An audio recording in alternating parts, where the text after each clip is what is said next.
long before cities rose and names were carved into stone. There was a world that breathed at a different pace.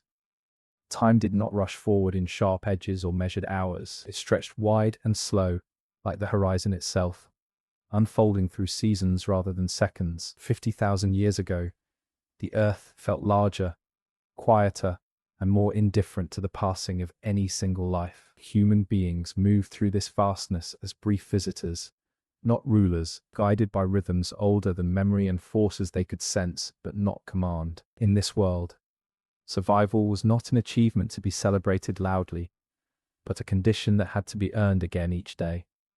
Dawn arrived without promise, night fell without apology. The land did not adapt to its people. People adapted to the land, shaping their lives around water, migration paths, and the subtle language of wind and clouds. Every choice mattered, not because it led to progress, but because it allowed one more sunrise to be seen, one more story to be told beside the fire. There were no borders as we understand them now. Forests bled into plains, plains dissolved into deserts, and coastlines shifted with climates that changed not in decades, but in generations. Ice advanced and retreated like a slow, patient tide. Animals moved across continents, and humans followed, not as conquerors, but as listeners, learning where life gathered and where it vanished. Knowledge was written not in books, but in scars, in remembered mistakes, in paths walked by ancestors whose names were never spoken, yet never forgotten. The pace of existence was set by necessity. Hunger was a teacher. Cold was a warning. Abundance was temporary and silence was meaningful. When food was plentiful, it was shared, because memory reminded them that scarcity always returned. When the land grew quiet, when animals disappeared and plants failed to fruit, movement followed. To stay too long was to invite death. Mobility was not freedom, it was obligation. Fire marked the boundary between vulnerability and safety. Its glow pushed back the darkness just far enough to make the night tolerable. Around it, faces flickered in warm light, and shadows danced on cave walls or open ground. This was where time slowed further. Stories unfolded not to entertain, but to explain. Why the seasons changed, why animals must be respected, why some places were sacred and others were avoided. In these moments, the past and future blurred. Children listened, elders remembered, and the present held them all together. There was no illusion of permanence. Every shelter was temporary. Every tool would eventually break. Every life would end. And yet, within this awareness, there was no despair. Instead, there was attentiveness. To live in such a world required a deep noticing of everything. The shift in animal behavior, the color of the sky before a storm, the way a river sounded when it was about to flood. Survival depended on reading these signs correctly, again and again, across a lifetime. This attentiveness shaped the human mind itself. Thought was not abstract or distant. It was immediate and embodied. Knowledge lived in muscle memory and instinct, as much as in conscious reasoning. Hands learned the weight of stone tools before words ever formed around the concept. Feet knew which ground could be trusted long before maps existed.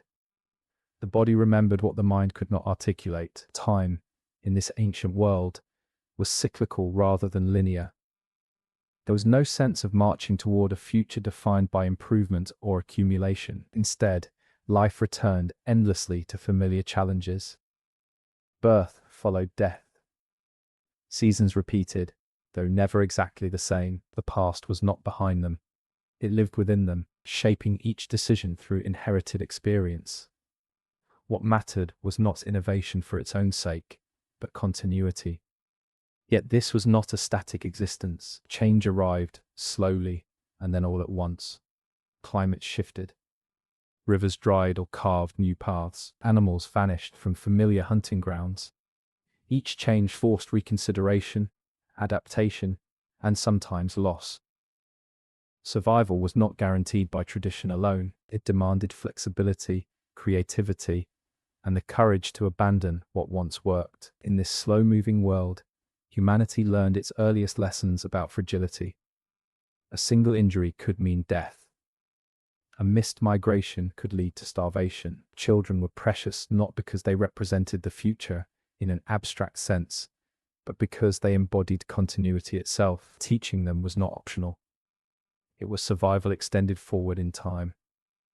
And so knowledge was given freely, woven into daily life, rather than set apart from it. How to track an animal, how to recognize edible plants, how to read the night sky, how to mourn the dead without breaking the will of the living. These lessons were repeated endlessly, not because people failed to remember, but because remembering was what kept the group alive. The world did not reward ambition, it rewarded awareness. Those who listened survived longer than those who imposed their will. Those who cooperated endured where those who acted alone vanished. In this way, endurance became a collective achievement, not an individual one. Survival was shared, or it did not exist at all. Looking back from the modern world, it is tempting to see this distant time as simple or primitive, but simplicity is an illusion created by distance. The reality was complexity of a different kind, a deep integration between human life and the systems that sustained it. Nothing was taken for granted, because nothing was guaranteed.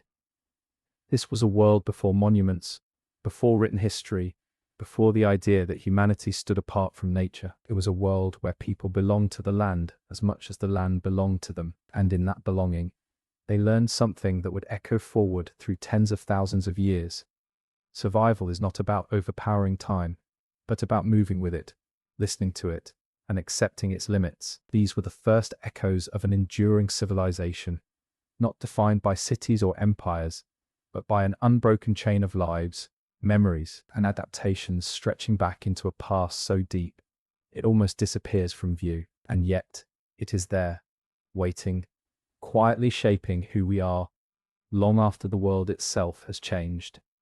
The first traces of this ancient civilization were never meant to last. They were not carved with permanence in mind, nor placed where they would be easily found. A footprint pressed into soft earth, a shard of worked stone left behind after a hunt, ash scattered by wind long after a fire had gone cold. These were fleeting moments, ordinary acts carried out without any awareness that they would one day become evidence of survival. And yet, against the erasing forces of time, some of these traces endured.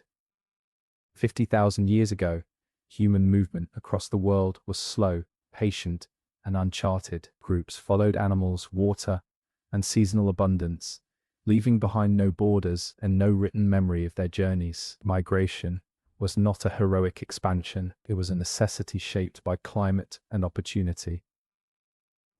When a place could no longer sustain life, people moved on. When it offered abundance, they stayed just long enough to learn its rhythms. Over generations, these movements stitched humanity into the fabric of entire continents. The earliest footprints that remain today tell stories of decision rather than destiny. A shift in climate may have dried a river or altered the path of migrating animals. A single harsh winter may have reduced a population to a few survivors.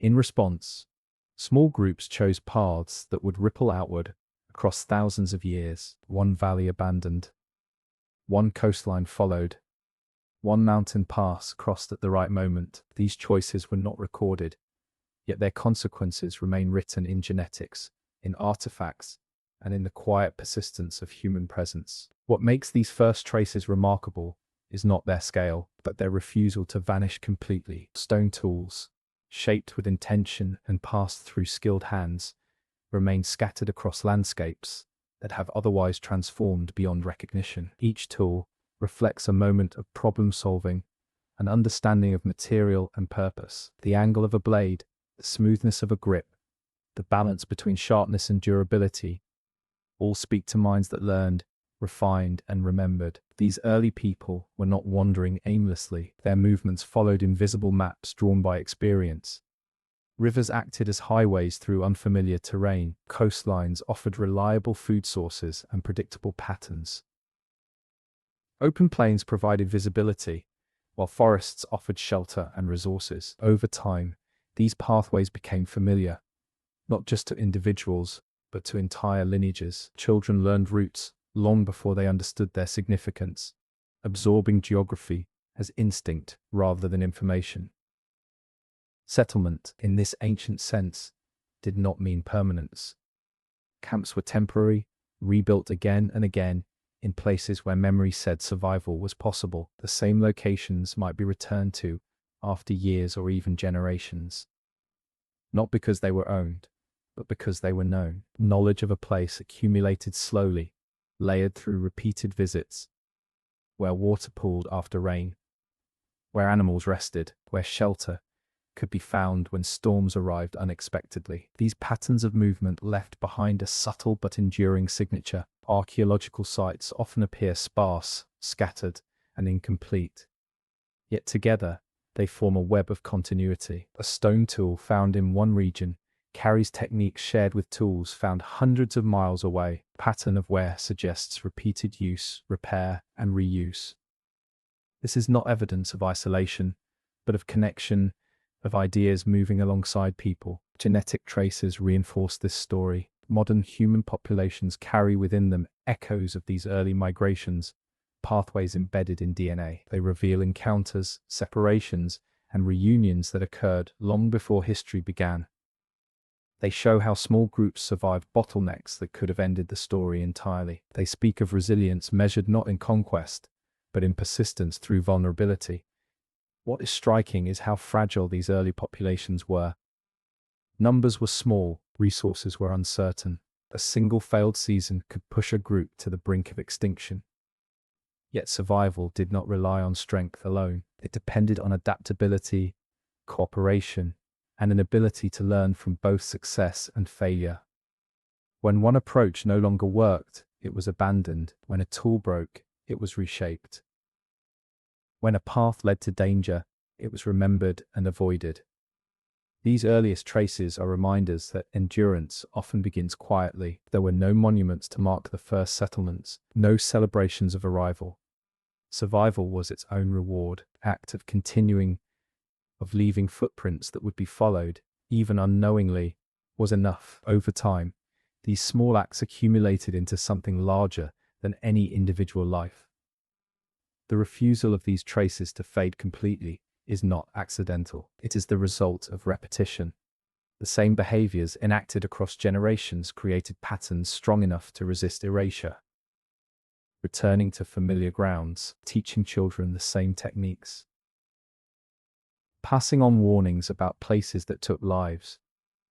This continuity, more than any single innovation, allowed the civilization to persist.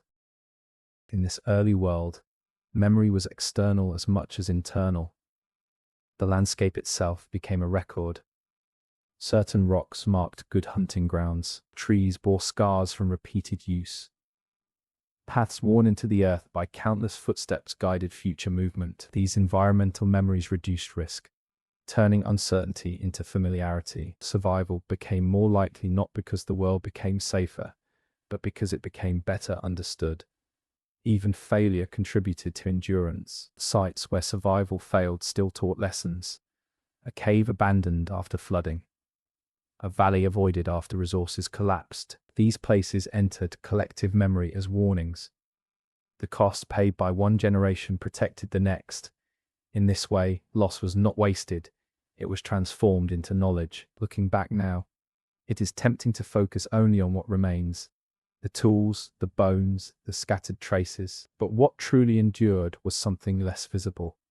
A way of paying attention, a method of learning from the world without attempting to control it. A patience that accepted slow change and long uncertainty. These qualities left no physical artifact, yet they are written into the survival of the species itself. The first footprints that refused to fade were not important because they marked ownership or achievement. They mattered because they represented continuity in the face of impermanence. Each step forward carried the weight of countless steps before it. Each decision echoed choices made by ancestors whose names were never spoken, yet whose lives shaped every moment that followed. This is how an ancient civilization began, not with a single origin, but with countless quiet beginnings spread across time and space. Its endurance was not planned, but earned through attention, adaptation, and shared memory. And though the physical traces are few and fragile, their persistence reminds us that survival does not always announce itself. Sometimes it simply leaves a footprint and moves on, trusting that the echo will carry forward long after the step itself has vanished. The land was never a silent backdrop to human survival. It was an active force, shaping behavior, belief, and possibility long before people understood themselves as separate from it. 50,000 years ago, the world was a mosaic of shifting climates and living systems, each demanding attention and respect. Mountains rose as barriers and refuges. Rivers carved paths that invited movement and settlement. Deserts tested endurance, while forests concealed both sustenance and danger. To survive, people had to learn the personality of the land itself. Climate was not a stable framework, but a restless presence. Temperatures rose and fell across generations, altering vegetation, animal migration, and water availability. Ice advanced across northern regions, compressing habitable zones and forcing movement southward. In other areas, rainfall patterns shifted, turning fertile landscapes into open grasslands or barren stretches. These changes did not arrive as sudden disasters, but as gradual transformations that demanded constant reassessment. What sustained one generation might betray the next. The people who lived within these environments learned to read subtle signals. Change in wind direction could announce a coming storm days in advance. The absence of familiar birds could signal shifting seasons or dwindling resources. Even the color of soil and the texture of rock carried meaning, guiding decisions about where to travel, where to hunt, and where to rest. This knowledge was not abstract. It was practical, embodied, and reinforced by consequence. Animals were both sustenance and teachers. By observing migration patterns, breeding cycles, and behavior, humans learned when to move and when to stay. The presence of certain animals indicated water nearby. The disappearance of others warned of ecological imbalance. Hunting required more than skill. It demanded an understanding of the broader system that sustained prey. Overhunting could mean future starvation. Restraint became a survival strategy, even if it was not articulated as such. Plants, too, shaped daily life. Edible roots, fruits, and seeds were not randomly gathered. They were known, remembered, and returned to season after season. Knowledge of plant cycles provided stability when hunting failed. Certain plants carried medicinal value, easing pain or healing wounds. Others were avoided, their danger encoded into memory through story and warning. The land offered both nourishment and poison, and survival depended on distinguishing between the two. This deep familiarity with the environment fostered a sense of belonging that modern perspectives often overlook. People did not simply live on the land, they lived within it. Identity was tied to place, not through ownership, but through relationship. A valley was known not by name, but by experience. A river was remembered for where it flooded, where it narrowed, where it could be crossed safely. These details became part of collective memory, shared across generations. Movement across the land was guided by these relationships. Routes were chosen not for speed, but for reliability. Paths followed water sources, animal trails, and terrain that offered shelter. Seasonal migration was timed carefully to align with resource availability. Arriving too early or too late could be fatal. This precision was not written down, yet it endured through repetition and teaching. The land also shaped social structure. Group size often reflected environmental capacity. In resource-rich areas, larger gatherings were possible, encouraging exchange of ideas and skills. In harsher environments, smaller groups reduced pressure on limited resources. These fluctuations were not signs of instability, but of responsiveness. Society expanded and contracted in rhythm with the land. Spiritual understanding emerged from this intimate relationship. Natural features were not inert objects, but sources of meaning. Mountains, caves, rivers, and ancient trees carried significance beyond their physical presence. These places became anchors for memory and story, reminding people of past events, dangers, or blessings. Spirituality was not separate from survival. It was a framework for understanding the forces that shaped life and death. Even time itself was experienced through the land. Seasons marked the passage of years more clearly than any abstract measure. The return of certain animals or the blooming of specific plants signaled transitions that structured life. These cycles offered predictability in an otherwise uncertain world. They also reinforced patience. Some changes could not be rushed. Some rewards required waiting, watching, and trusting the land's rhythms. Yet the land was not always generous. Droughts stretched across years, forcing difficult choices. Cold periods reduced available resources, increasing competition and risk. Floods destroyed familiar campsites, erasing physical traces of past habitation. In these moments, the relationship between people and land was tested. Survival depended not on clinging to what was lost, but on adapting to what remained. Adaptation often meant innovation grounded in environmental understanding. Tools were modified to suit new conditions. Clothing adjusted to colder climates. Shelters became more substantial where exposure increased. These changes were not imposed suddenly, but evolved through trial, error, and observation. Each adjustment reflected a dialogue between human intention and environmental reality. Importantly, this relationship was not one of dominance. There was no illusion that the land could be controlled. Attempts to force outcomes often ended in failure. Instead, successful groups aligned themselves with environmental constraints, using knowledge to reduce risk rather than eliminate it. This humility fostered resilience, allowing survival through fluctuation rather than stability. The land shaped not only physical survival, but emotional life. Familiar landscapes offered comfort and orientation. Displacement brought grief as well as danger. Leaving a known place meant abandoning accumulated knowledge and memory. New territories demanded learning from the beginning, with higher stakes and greater uncertainty. The emotional cost of movement was real, even if it left no archaeological trace. Through all of this, the land remained a constant presence, even as its form changed. It was both a teacher and a test, offering lessons slowly and enforcing them without mercy. Those who listened endured longer than those who resisted. Those who observed carefully passed on knowledge that extended survival beyond a single lifetime. This mutual shaping of land and people created a civilization defined not by structures or boundaries, but by relationship. The environment was not something to overcome, but something to understand.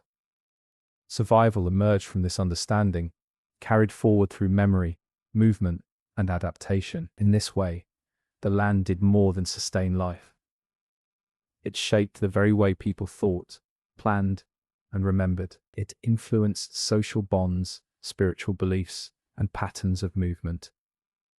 And through this deep integration, it helped ensure that the echoes of this ancient civilization would endure long after individual lives faded, preserved not in monuments, but in the continued human ability to adapt, belong, and survive. As night fell and the temperature dropped, people drew closer together. Darkness carried uncertainty, but it also created a space where connection deepened. Firelight transformed open ground and shallow caves into places of safety, warmth, and shared presence. Within that circle of flickering light, the earliest forms of society took shape, not through rules or hierarchy, but through reliance on one another. Belonging was not an abstract idea in this ancient world. It was something felt in the body, reinforced through daily survival. No one lived alone for long. Isolation meant vulnerability, and vulnerability often meant death. Cooperation was not a moral choice. It was a practical necessity. Each person carried knowledge, skill, or strength that contributed to the group's survival. Hunters, gatherers, toolmakers, caregivers, and elders all played roles that overlapped and shifted as circumstances demanded. Family bonds formed the foundation of these societies, but kinship extended beyond blood. Shared experience created ties as strong as lineage. Those who traveled, hunted, and survived together became family through necessity. Children were raised collectively, watched over by many eyes, taught by many voices. Responsibility was shared because the cost of failure was too high for any one person to bear alone. Fire itself became a social anchor. It was more than a tool. It was a gathering point where time slowed and attention turned inward. Around the fire, stories emerged, shaped by memory and imagination. These were not idle tales. They carried warnings, lessons, and explanations for a world that often felt unpredictable. Through repetition, stories bound individuals into a shared understanding of their place within the group and within the larger environment. These stories also carried emotional weight. They explained loss when words were otherwise insufficient, when someone did not return from a hunt, when illness took a child, or when a harsh season claimed many lives. Stories provided meaning where certainty was impossible. Grief was shared, spoken aloud, and woven into memory rather than endured alone. In this way, storytelling became a form of emotional survival. Social structures were fluid, adapting to changing conditions. Leadership emerged situationally rather than permanently. Those with experience guided decisions when needed, but authority was not rigid. Survival demanded flexibility. A skilled hunter might lead during a hunt, while a knowledgeable elder might guide decisions about movement or shelter. Respect followed competence and wisdom, not status. This fluidity allowed groups to respond quickly to change. When resources became scarce, decisions were made collectively, drawing on shared knowledge. Disagreements undoubtedly arose, but cooperation outweighed conflict. The cost of division was too high. Groups that fractured too deeply often did not survive long enough to pass on their ways. Rituals developed alongside daily routines, reinforcing cohesion. These rituals were simple but meaningful. Shared meals, collective preparation before hunts, and moments of silence or song after loss. They marked transitions, acknowledged uncertainty, and reminded individuals that they were part of something larger than themselves. Ritual did not separate the sacred from the practical. It merged them. Children learned not only through instruction, but through observation. They watched how adults moved, listened, and responded to the world. Play often mirrored survival tasks, turning learning into imitation. Through this process, knowledge became embodied long before it was consciously understood. Mistakes were corrected gently when possible, harshly when necessary. The goal was not perfection, but competence. Elders held a special place in these societies. Survival into old age was not guaranteed, and those who reached it carried accumulated experience. Their value was not measured by physical strength, but by memory. They remembered past seasons of scarcity, previous migrations, and the outcomes of choices made long ago. Their presence extended the group's awareness beyond the present moment, offering perspective that reduced risk. Yet aging also brought vulnerability, and care for the elderly reflected the group's priorities. Supporting those who could no longer contribute physically required sacrifice. That sacrifice was often made willingly, because elders represented continuity itself. To lose them was to lose knowledge that could not be easily replaced. Belonging also shaped identity. Individuals understood themselves not as separate from the group, but as integral parts of it. Decisions were made with collective survival in mind. Personal desire was often secondary to group need, not because individuality was suppressed, but because interdependence was understood intuitively. Freedom existed within relationship, not outside of it. These firelight societies were not free from tension or conflict. Competition for resources, disagreements over movement, and interpersonal struggles all occurred, but survival favored resolution over escalation. Conflict that threatened cohesion endangered everyone. Mechanisms for reconciliation, whether through discussion, ritual, or separation, helped maintain balance. Importantly, belonging did not eliminate fear. The world remained unpredictable and often dangerous, but shared fear was more manageable than fear endured alone. Facing uncertainty together reduced its weight. The presence of others offered reassurance that challenges could be met collectively, even if outcomes remained uncertain. Over time, these patterns of belonging created a resilient social fabric. Groups could absorb loss, adapt to change, and continue forward. When individuals died, their roles were filled by others who had learned through observation and participation. The group persisted, even as its members changed. This persistence did not rely on written law or formal structure. It emerged organically from shared experience, repeated over generations. Each firelight gathering reinforced bonds that extended beyond any single night. Each shared story carried the past into the present, strengthening identity and continuity. In these early societies, belonging was not a luxury. It was survival made social. Through cooperation, shared memory, and emotional connection, people created a form of endurance that outlasted individuals and even environments. The fire eventually went out, camps were abandoned, and landscapes changed, but the patterns of connection formed in those circles of light continued, echoing forward through time as one of humanity's earliest and most enduring achievements. Before symbols were etched into stone or inked onto skin, memory lived in voices. Words spoken aloud carried the weight of survival, binding past experience to present action. In a world without writing, knowledge depended entirely on the ability to remember and to be remembered. Stories were not luxuries of leisure. They were vessels of instruction, caution, and identity. Through them, entire lifetimes of experience could be carried forward.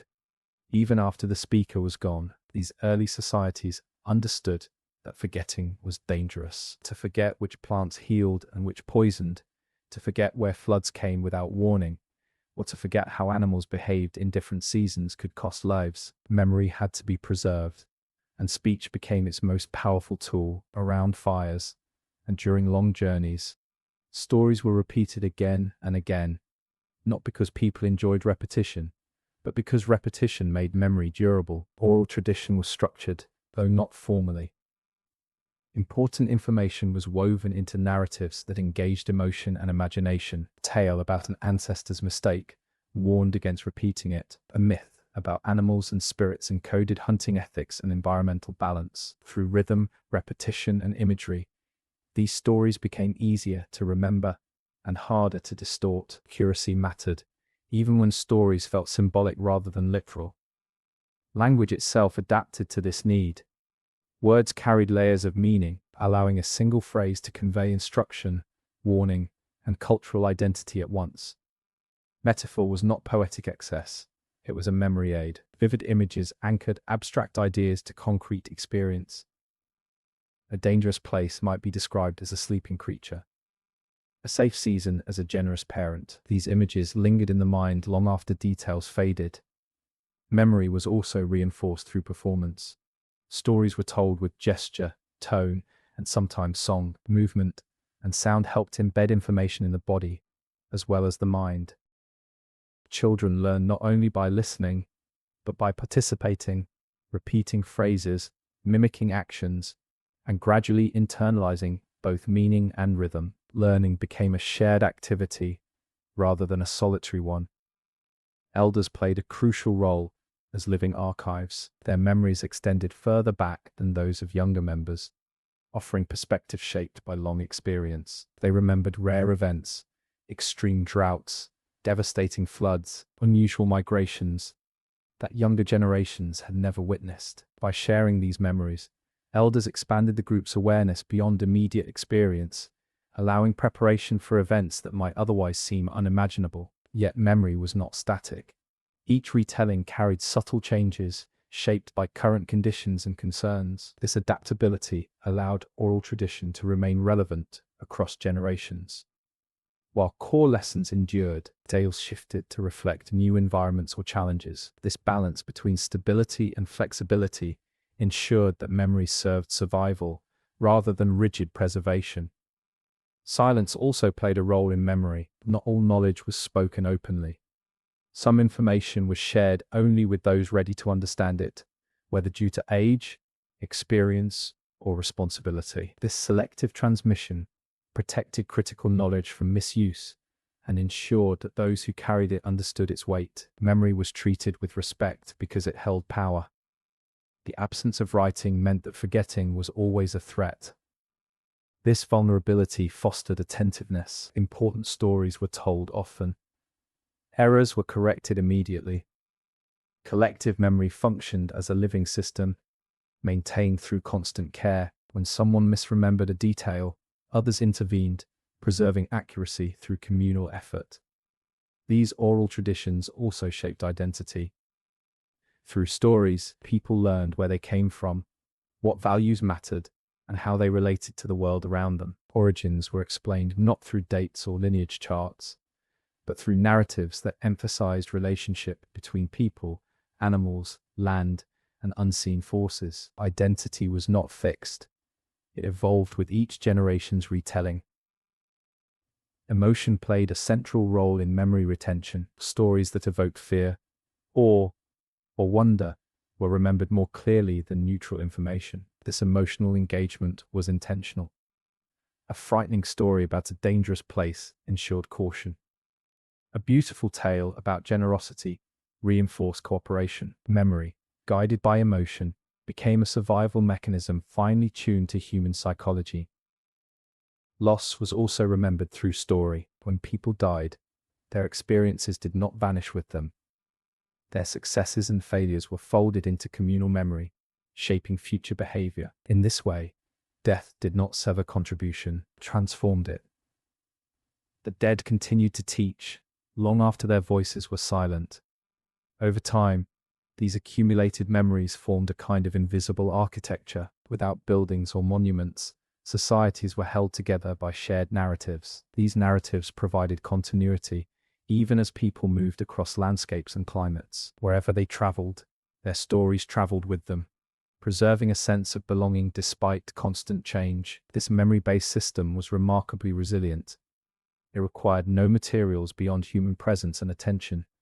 It adapted to new environments without losing core lessons, and it fostered a deep sense of responsibility. To remember incorrectly was not just a personal failure, it endangered others. Memory carried moral weight, yet this system also had limits. As groups grew larger or encountered others with different traditions, memories sometimes conflicted.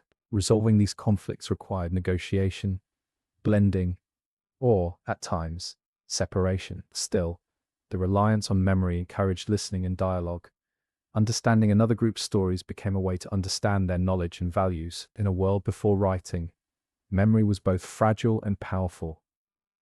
It could fade if neglected, but it could also outlast generations when carefully maintained. Its strength lay not in permanence, but in participation. Each person who listened, remembered, and retold became a guardian of continuity. Through voices carried across firelit nights and long journeys, this ancient civilization preserved itself. Knowledge did not rest in objects, but in relationships. Survival depended on remembering together, and in that shared act of memory, a legacy emerged. One that would endure far beyond the moment when the first stones were carved, or the first symbols were written, echoing quietly through time in every story still told today. Hunting was never a simple act of pursuit and capture. It was a long intelligence, cultivated through patience, observation, and restraint. Long before a weapon was raised, the hunt had already begun in the careful reading of the land and the creatures that moved across it. To hunt successfully meant understanding not just how to kill, but when not to, and why waiting often mattered more than speed. Animals were watched for years before patterns became clear. Their migrations, breeding cycles, and daily habits were learned through quiet attention rather than force. Hunters memorized where herds grazed at different times of year, where they sought shelter from heat or cold, and how they responded to danger. This knowledge was not owned by individuals. It belonged to the group and was passed on through shared experience and story. Preparation for a hunt involved more than sharpening tools. It required mental alignment.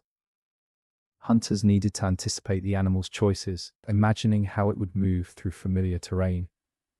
This required empathy as much as strategy. To predict behavior, one had to understand the animal's needs and fears. Over time, this understanding fostered respect. Animals were not faceless resources. They were recognized as living beings whose survival was intertwined with human survival. The act of hunting was often accompanied by ritual. These rituals varied across groups, but they shared a common purpose: to acknowledge the gravity of taking life. Before a hunt, words might be spoken to remind participants of restraint and responsibility. After a successful hunt, expressions of gratitude honored the animal's role in sustaining human life.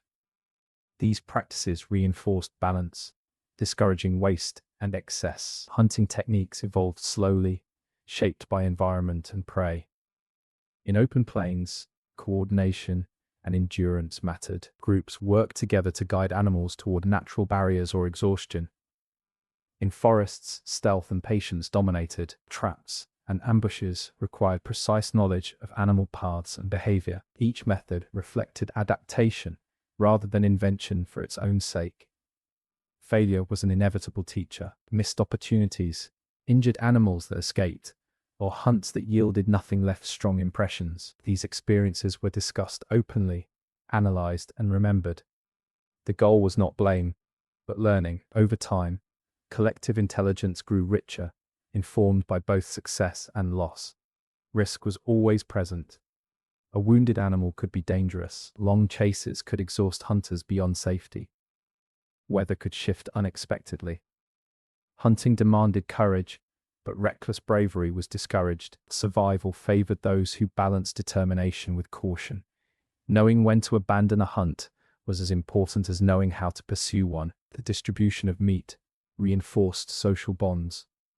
A successful hunt benefited everyone, not just those who participated directly. Sharing was essential, ensuring that children, elders, and those unable to hunt were sustained.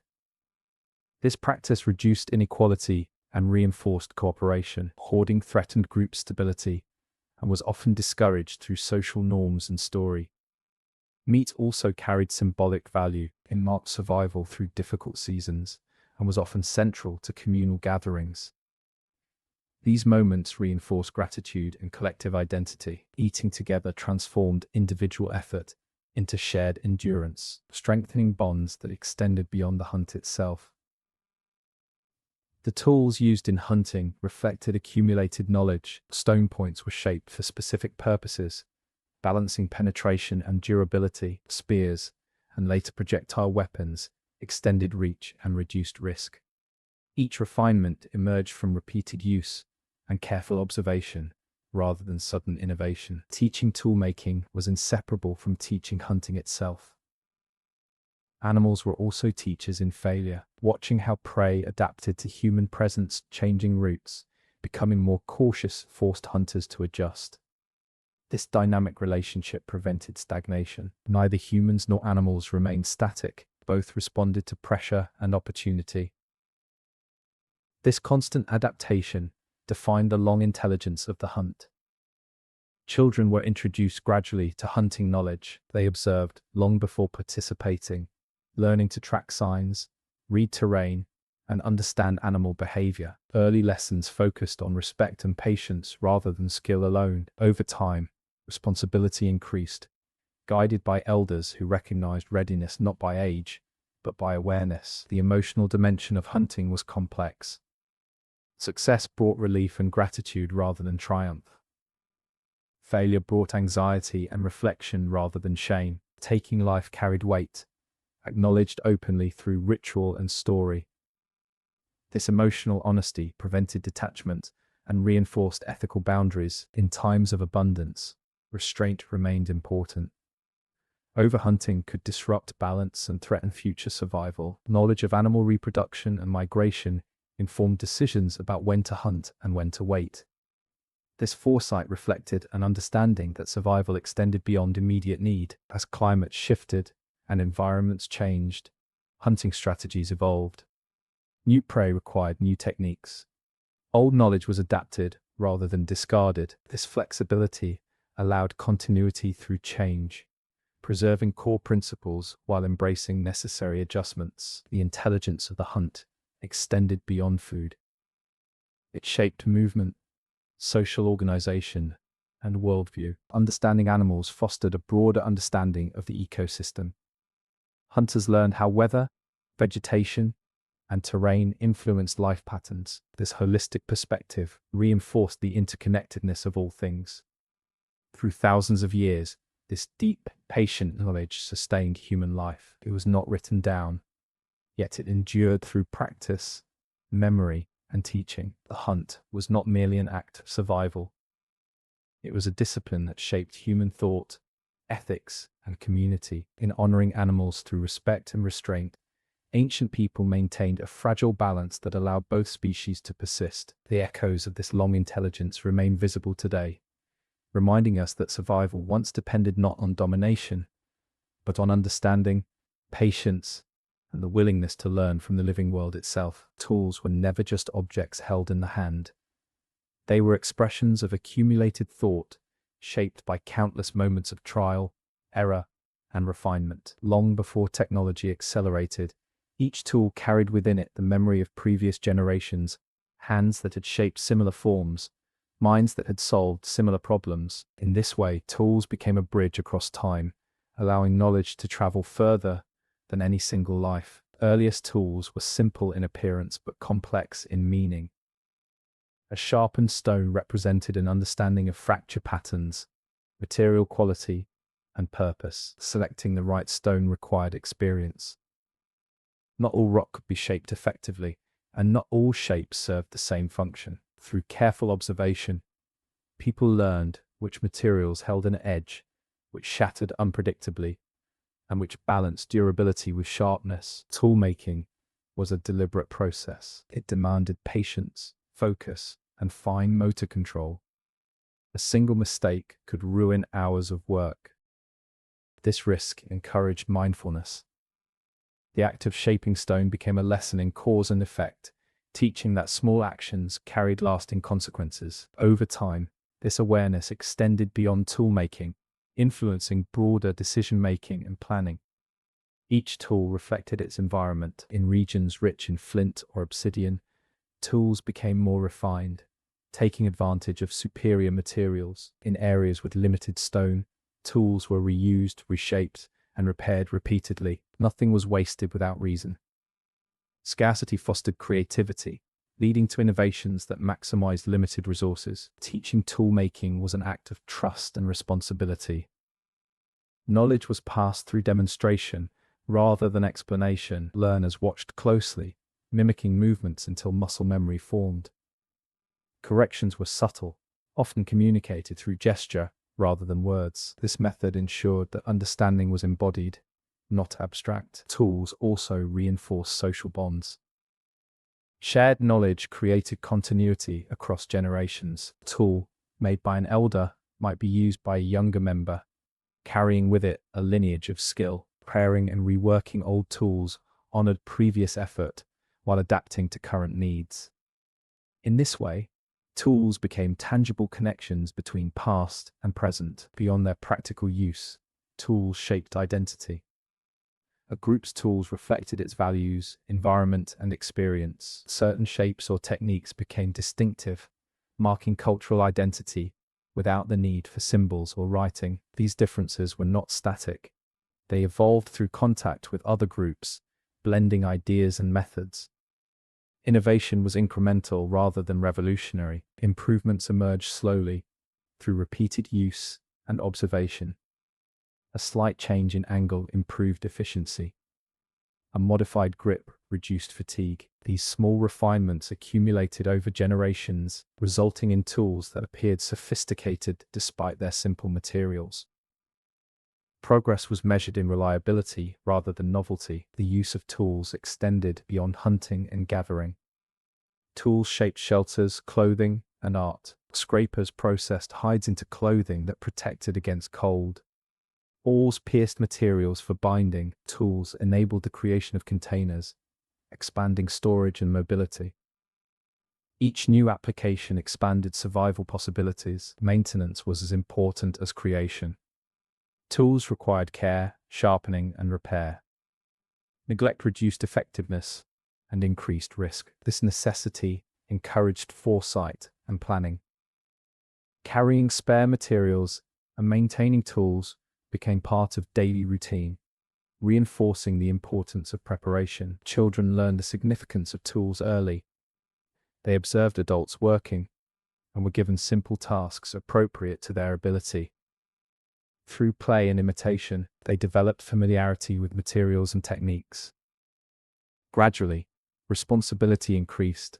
Guided by those who recognized readiness, tool-making became a rite of passage, marking growing competence.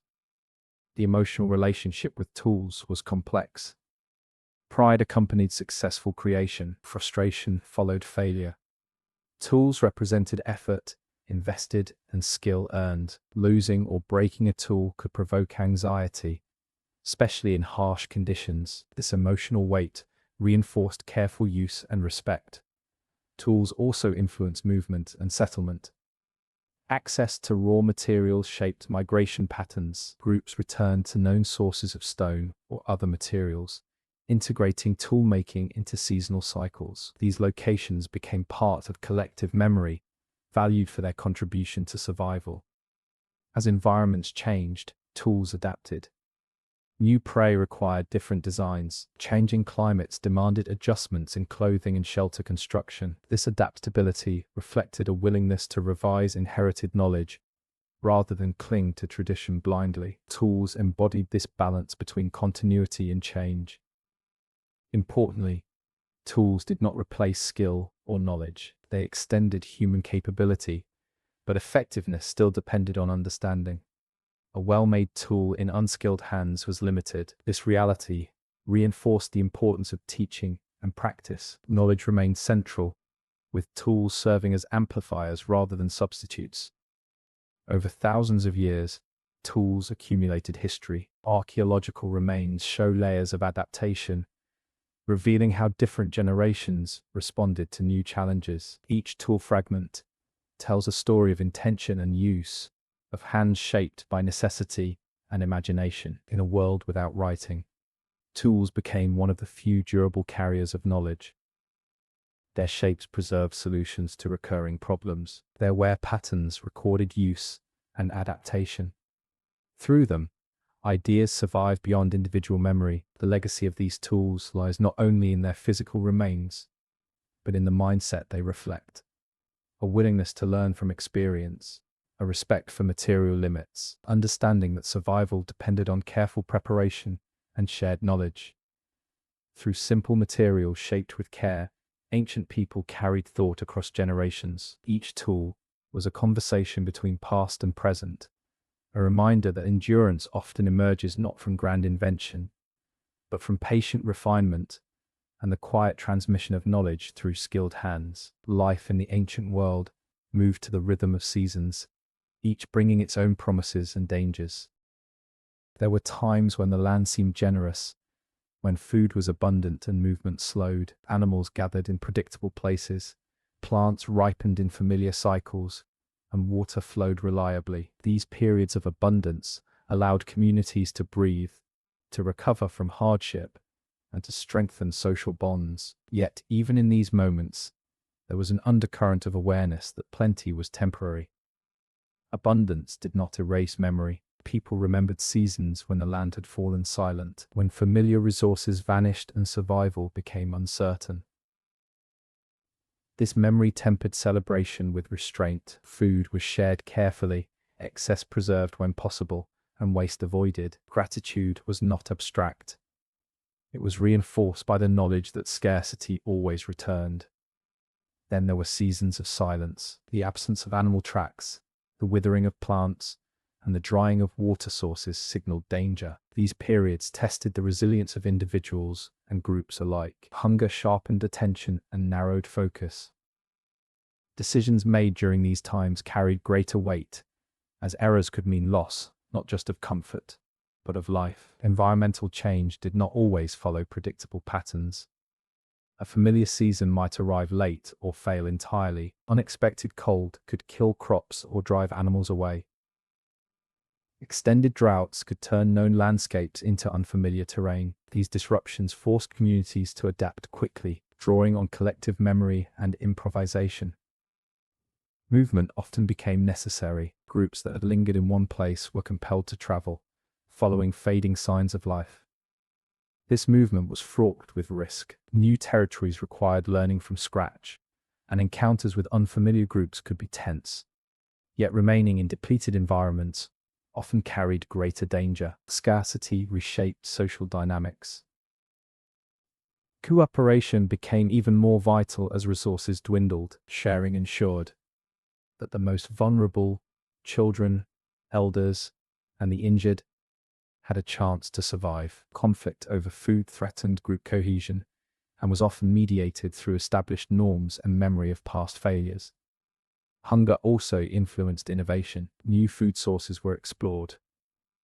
Techniques for processing and preserving food were refined. Tools were adapted to target different prey or gather alternative resources. These changes were not driven by creativity alone, but by necessity. Survival demanded flexibility. The emotional toll of scarcity was profound. Anxiety, fear, and grief accompanied loss and uncertainty, yet these emotions were not faced in isolation. Shared hardship reinforced bonds, reminding individuals that survival was collective. Stories of past endurance offered reassurance that hardship could be survived, even if the path forward remained unclear. Silence in the landscape carried meaning beyond absence. It prompted reflection and caution. Quiet periods encouraged attentiveness, forcing people to listen more closely to subtle signs of change. This heightened awareness often revealed opportunities hidden beneath apparent emptiness, such as dormant plants or migratory paths yet to be rediscovered. Abundance returned eventually, though not always in the same form.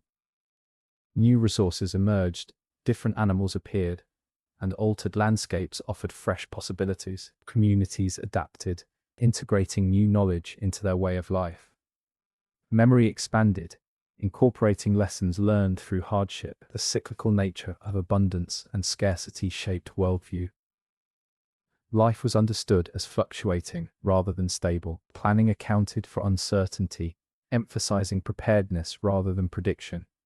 This perspective fostered resilience, reducing shock when conditions worsened. Children grew up witnessing these cycles, learning early that comfort was temporary and effort constant. They observed adults adjust behavior according to changing conditions, internalizing flexibility as a core value. Through experience, they learned that survival depended not on resisting change, but on moving with it. These cycles also influenced spiritual understanding. Periods of abundance were often associated with gratitude and generosity, while scarcity prompted reflection and humility. Rituals acknowledged both, reinforcing acceptance of uncertainty. The land was not blamed for hardship. It was respected as a force beyond control. Over generations, communities developed strategies to buffer against extremes. Seasonal storage, diversified diets, and mobility reduced vulnerability. These strategies did not eliminate risk, but they mitigated it. Survival was improved not by eliminating uncertainty, but by anticipating it. The contrast between abundance and silence created rhythm in life. Periods of rest alternated with periods of struggle, shaping emotional and physical endurance. This rhythm prevented complacency, reminding people that adaptation was an ongoing process. Silence also carried the memory of loss. Places once full of life might remain quiet long after conditions improved. These spaces were remembered and approached cautiously. Memory transforms silence into warning, guiding future behavior. Through countless cycles, ancient communities learned to navigate fluctuation. They endured not because they mastered the environment, but because they respected its variability. Their survival depended on recognizing patterns without expecting permanence. In this world, abundance was a gift, not a guarantee. Silence was a challenge, not a defeat. Together, they shaped a way of life attuned to change, grounded in memory, and resilient through uncertainty. These lessons, learned slowly and often painfully, became part of the enduring echoes of an ancient civilization that survived by listening to the land's rhythms rather than attempting to silence them. The ancient world shaped not only bodies and tools, but minds. Survival required a way of thinking that was deeply attuned to uncertainty, pattern, and presence. The inner world of these early people was not separate from their environment.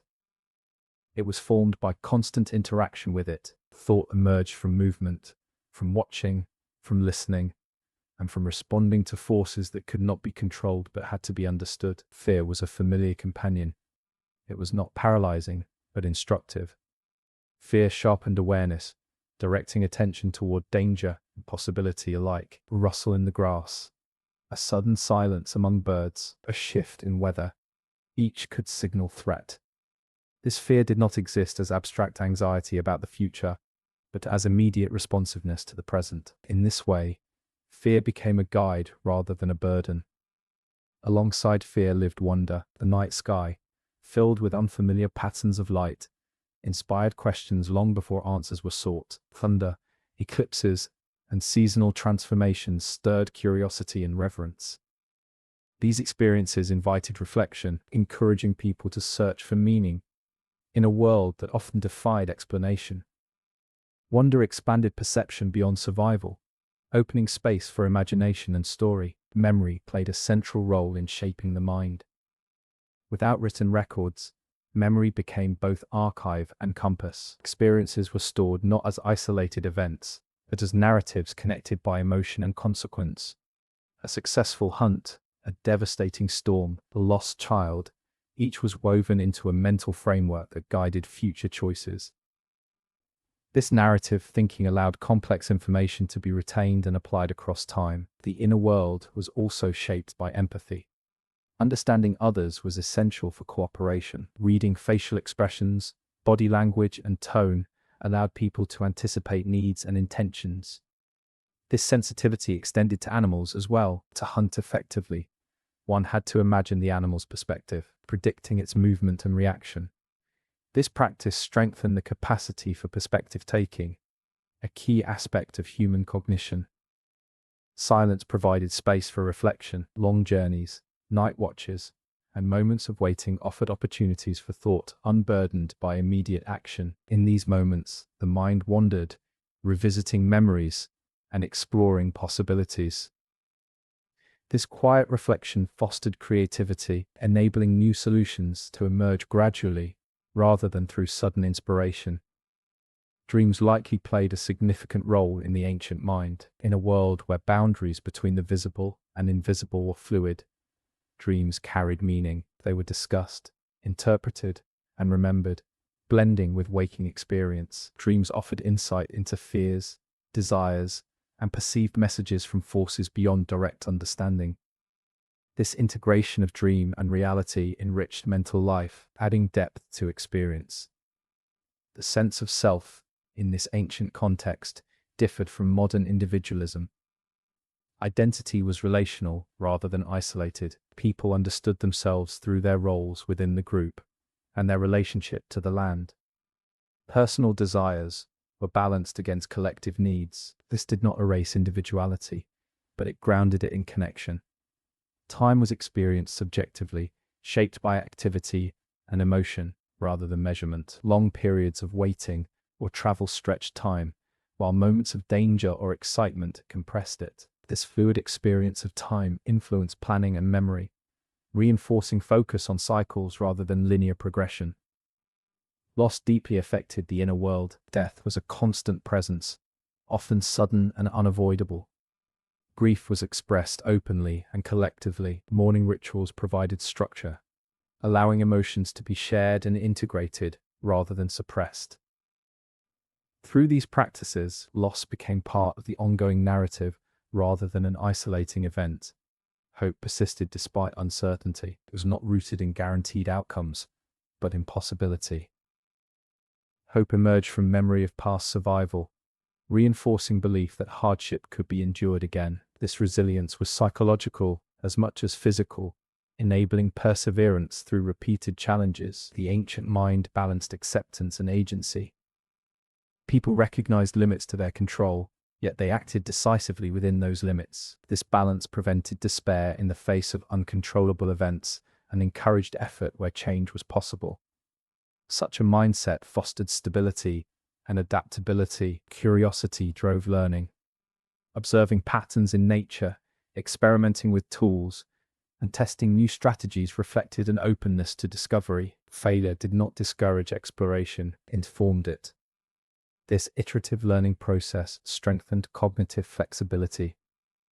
The inner world was also shaped by shared meaning. Stories, rituals, and collective memory created a sense of coherence. Even when the world felt unpredictable, these shared frameworks offered reassurance and orientation. Meaning did not eliminate suffering, but it made it bearable. Over generations, these mental traits were reinforced and refined. Attention, empathy, memory, and adaptability became hallmarks of survival. The ancient mind evolved not in isolation, but in constant dialogue with environment and community. Though separated from us by thousands of years, these inner worlds are not alien. The same capacities for fear, wonder, grief, and hope remain present today. They connect us to those early lives, reminding us that beneath technological change lies a continuity of human experience, shaped by the same fundamental need to understand a world that is beautiful, dangerous, and never fully knowable. In tracing the contours of this ancient mind, we glimpse the roots of our own. The thoughts formed beside firelight and under open skies still echo within us, shaping how we perceive, remember, and search for meaning in a world that continues to challenge and inspire. Long before beauty was separated from utility, art emerged as an essential part of survival. It was not created for display or permanence, but for meaning. In a world where life was fragile and uncertainty constant, expression became a way to anchor experience, to remember, and to communicate what could not always be spoken directly. Art was not an escape from survival. It was woven into it. The earliest marks left behind, lines carved into stone, shapes traced on cave walls, pigments pressed into rock, were deliberate acts. They required time, materials, and intention, all of which were scarce. This alone suggests that art carried importance beyond decoration. To invest effort in creating images or symbols meant believing that what was being expressed mattered enough to endure risk and delay. Cave walls became surfaces of memory. Animals painted or engraved were not random choices. They reflected creatures that shaped daily life. Those hunted, feared, admired, or depended upon. The repetition of certain forms suggests observation over long periods. Muscles were rendered with accuracy, movement implied with careful strokes. These images reveal not fantasy, but deep familiarity. Creating such art required planning. Pigments had to be gathered, mixed, and preserved. Locations were chosen deliberately, often deep within caves, away from everyday activity. This separation suggests that art occupied a distinct mental and emotional space. Entering these places likely involved ritual, marking a transition from ordinary time into something more reflective and symbolic. Art also functioned as instruction. Images of animals could reinforce hunting knowledge, showing anatomy, movement, or behavior. Symbols may have marked seasonal cycles or important locations. Through visual expression, information could be shared without reliance on spoken language alone. Art extended memory beyond the limits of individual recall. The act of creating art was itself meaningful. It slowed time, inviting focus and intention. In a life dominated by necessity, art offered moments of contemplation. These moments did not weaken survival. They strengthened it by reinforcing identity and continuity. Creating something lasting affirmed existence in a world where little endured. Art was also communal. Even when created by individuals, it was experienced collectively. Stories likely accompanied images, linking visual forms to narrative memory. Children would have listened, learning not only what the images represented, but why they mattered. In this way, art became a teaching tool that combined sight, sound, and emotion. Beauty, in this context, was not separate from function. A well-crafted tool could be admired for its balance and symmetry. Body markings, whether through paint or scarification, conveyed belonging, status, or experience. These expressions reinforced social bonds, signaling identity and shared values. Art also addressed fear and uncertainty. Depicting animals or symbols may have been a way to engage with forces beyond control. Through representation, people could confront danger indirectly, reducing its psychological weight. Art transformed fear into something seen and shared, making it more manageable. The materials used in art reflected environmental knowledge. Pigments came from minerals, plants, or charcoal, each requiring understanding of sourcing and preparation. This knowledge was passed on alongside artistic practice, reinforcing the connection between environment and expression. Art also preserved emotion. Moments of abundance, loss, or awe could be captured symbolically, carrying feeling across time. These expressions allowed future generations to sense experiences they had not lived. Emotion became part of the record, not lost with the individual. Importantly, art did not aim for permanence as we understand it. Its endurance was uncertain, subject to erosion and collapse, yet its creators acted as if it mattered. This suggests a belief that meaning itself was worth preserving, even if its survival could not be guaranteed. As environments changed and groups moved, art styles evolved, new symbols appeared, old ones faded, reflecting adaptation rather than abandonment. Artistic expression remained flexible, responding to new experiences while retaining core themes. This adaptability mirrored survival strategies more broadly. Art also marked thresholds between life and death, childhood and adulthood, ordinary time and sacred moments. These markers provided structure in a world without written calendars or formal institutions. Through art, transitions were acknowledged and remembered. The emotional impact of encountering ancient art today speaks to its power. Across tens of thousands of years, these images still communicate presence. They remind us that those who created them thought, felt, and reflected much as we do. Their desire to be remembered, to leave a trace, resonates deeply. Art as survival challenges modern assumptions about necessity. It shows that meaning is not a luxury reserved for stable societies. Even in precarious conditions, humans seek to understand, express, and connect. These impulses are not separate from survival. They are part of it. Through art, ancient people extended themselves beyond the moment. They left evidence not only of how they lived, but of how they felt and what they valued. This legacy survives even when names, languages, and stories have faded. In this way, beauty became memory, and memory became endurance. Art carried knowledge, emotion, and identity across generations, ensuring that survival was not merely biological, but cultural and human. These creations whisper across time, reminding us that long before civilizations were built, people were already leaving echoes, marks of meaning meant to outlast the fragile lives that made them. For countless generations, memory had been a reliable guide. The seasons shifted, but they returned. Animals migrated, but they came back. Rivers flooded, but they receded. Knowledge, passed down through story and experience, created a sense that while life was uncertain, it was at least familiar. Then, slowly at first, that familiarity began to fracture. The climate started to behave in ways that memory could no longer fully explain. Cold crept into places where it had never lingered so long before. Rains arrived late, or not at all.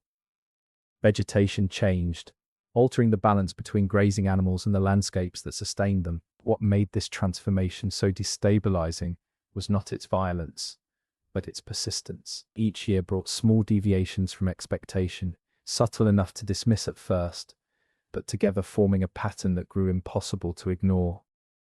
The knowledge that had guided survival for generations began to fail at the edges. Hunting grounds that once supported herds fell quiet. Rivers that had always flowed through certain seasons dried unexpectedly or flooded without warning. Plants that had reliably returned each year no longer appeared. The lessons taught by elders still held wisdom, but they no longer guaranteed safety. This created a deep psychological rupture. When memory loses its authority, uncertainty expands. Decisions that once felt grounded in experience now carried greater risk. Groups hesitated longer before choosing where to move or when to hunt. Familiar strategies became experiments rather than assurances. Survival shifted from confidence to caution. The land itself seemed less predictable, less responsive to human understanding. Ice advanced across regions, compressing habitable zones and forcing migration into unfamiliar territory. In other areas, warming temperatures altered ecosystems rapidly, creating mismatches between animals and plants that had evolved together. Humans, caught within these changes, were forced to adapt without precedent. Some groups attempted to stay, hoping conditions would stabilize. Others chose movement, risking the unknown over the deteriorating known. Neither choice guaranteed survival. Those who stayed too long sometimes faced starvation. Those who moved encountered unfamiliar environments, new competitors, and the loss of accumulated knowledge tied to specific places.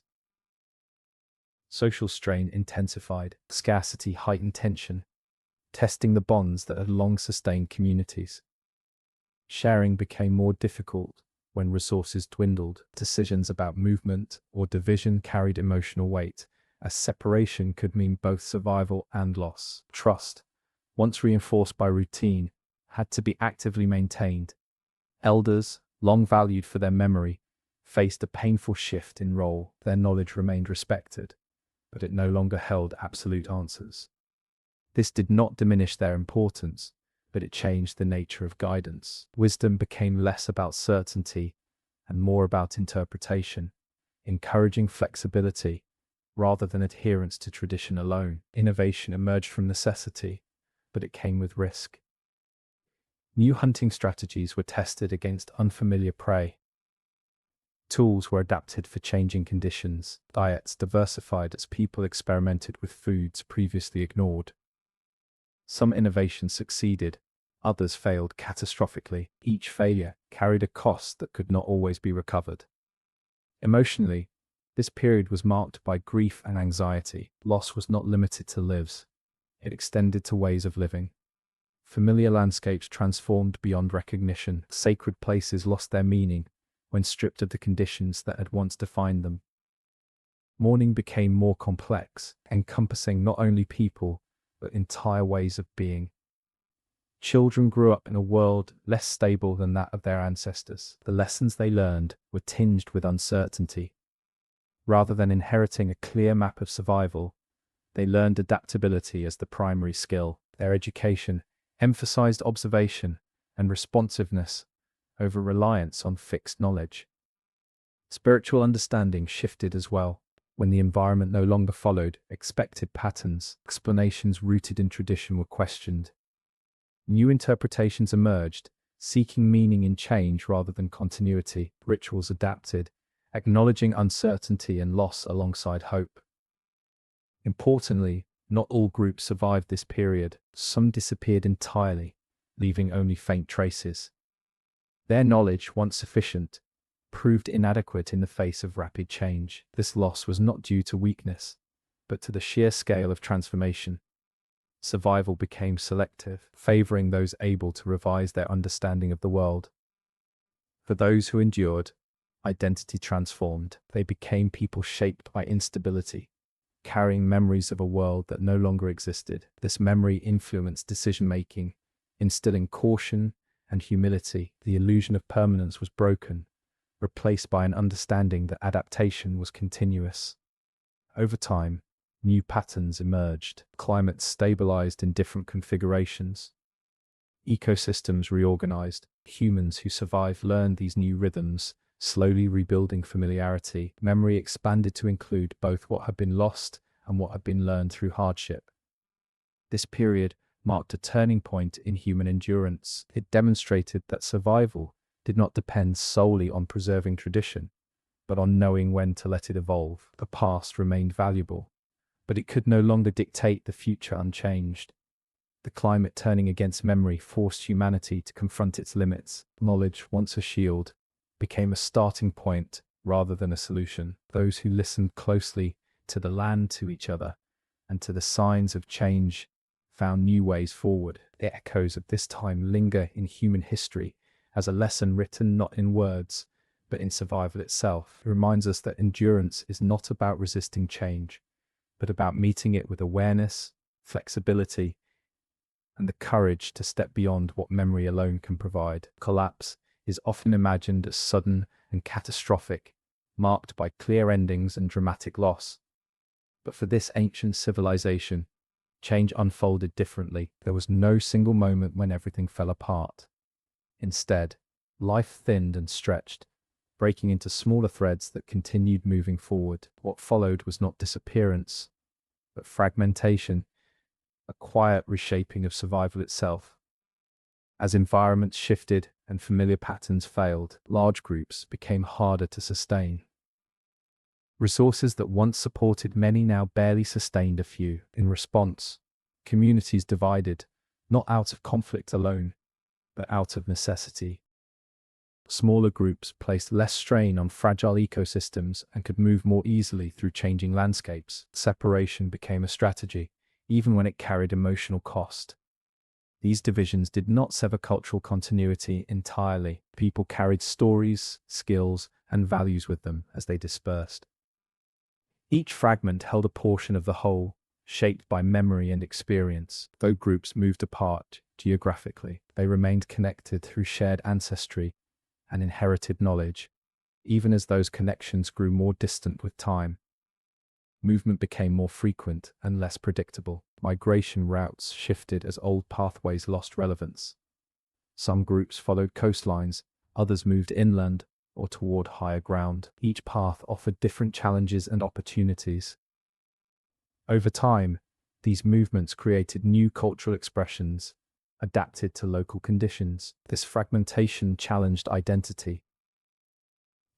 Without large gatherings or familiar landmarks, people redefined belonging. Identity became more localized, tied closely to immediate surroundings and small communities. Yet echoes of broader heritage remained, embedded in language patterns, tool designs, and shared myths. Adaptation occurred unevenly.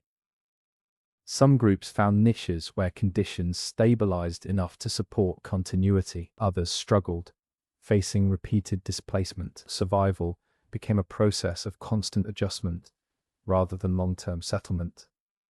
Stability, when found, was provisional. Knowledge evolved through this fragmentation. Techniques that worked in one region proved useless in another. Groups experimented independently, leading to diverse solutions to similar problems. This diversity increased overall resilience, as humanity no longer relied on a single way of living. Loss accompanied this diversification. Some traditions faded as they became impractical or irrelevant. Rituals tied to vanished landscapes lost meaning, languages shifted, and with them, subtle nuances of memory disappeared. Yet loss was balanced by creation, as new practices emerged to meet present needs. Communication between groups became less frequent, but not non-existent. Occasional encounters allowed exchange of ideas, tools, and stories. These interactions prevented complete isolation, weaving a loose network across vast distances. Shared ancestry lingered beneath surface differences. Emotionally, fragmentation was complex. Separation brought grief, but also relief. Smaller groups could respond more quickly to danger and scarcity. Decision-making became more immediate. Responsibility felt more personal. Survival depended on intimate cooperation rather than large-scale coordination. Children born into this world inherited adaptability as their primary legacy. They learned to expect change and to view movement as normal. Their sense of home was flexible, defined more by people than by place. This mindset reduced attachment to specific locations, easing transitions when movement became necessary. Elders adapted their role as well. Rather than guardians of fixed tradition, they became interpreters of change. Their value lay in teaching how to learn, not just what to remember. Wisdom shifted from preservation to guidance through uncertainty. Fragmentation also altered relationships with other groups. Encounters could be tense, shaped by competition for limited resources, yet cooperation remained possible, driven by mutual benefit. Shared vulnerability encouraged negotiation and exchange, even when trust was fragile. Importantly, fragmentation prevented total collapse. By dispersing, humanity avoided placing all its survival in one ecological or cultural basket. When one group failed, others persisted elsewhere. This distributed resilience ensured continuity through diversity. Over generations, these fragments diverged further. Distinct cultures emerged, each adapted to specific environments. Yet beneath these differences lay a shared foundation shaped by ancient survival strategies. The civilization did not vanish. It transformed into many expressions of human life. Looking back, this period challenges modern assumptions about collapse. Survival does not always require preservation of scale or unity. Sometimes, endurance depends on letting structures dissolve into forms better suited to new realities. Fragmentation without collapse demonstrates a quiet strength. It reveals that continuity can exist without uniformity, that identity can persist through change, and that survival often favors flexibility over cohesion. The echoes of this ancient civilization survive precisely because it did not cling rigidly to its original form. By allowing itself to break apart and adapt, it ensured that its essence, knowledge, resilience, and relational understanding would carry forward. What remained was not a single people, but many, each shaped by different landscapes and challenges, yet all connected by a deep, shared past. In this way, fragmentation became not an end, but a means of survival, allowing humanity to continue, echoing through time in countless, enduring forms. Change does not arrive evenly across generations. Those who lived through the first signs of transformation still carried memories of an older world, one where patterns had once held, but children born into this shifting reality inherited something different. They did not remember stability. They learned uncertainty as a starting point for them. Adaptation was not a response to disruption, but the natural state of existence. From an early age, children were surrounded by lessons shaped by change. They watched adults debate decisions that once would have been obvious. They saw familiar routes abandoned and new ones tested cautiously. They learned that knowledge was provisional, that listening mattered as much as remembering. The world they inherited demanded attentiveness rather than certainty. This inheritance carried weight.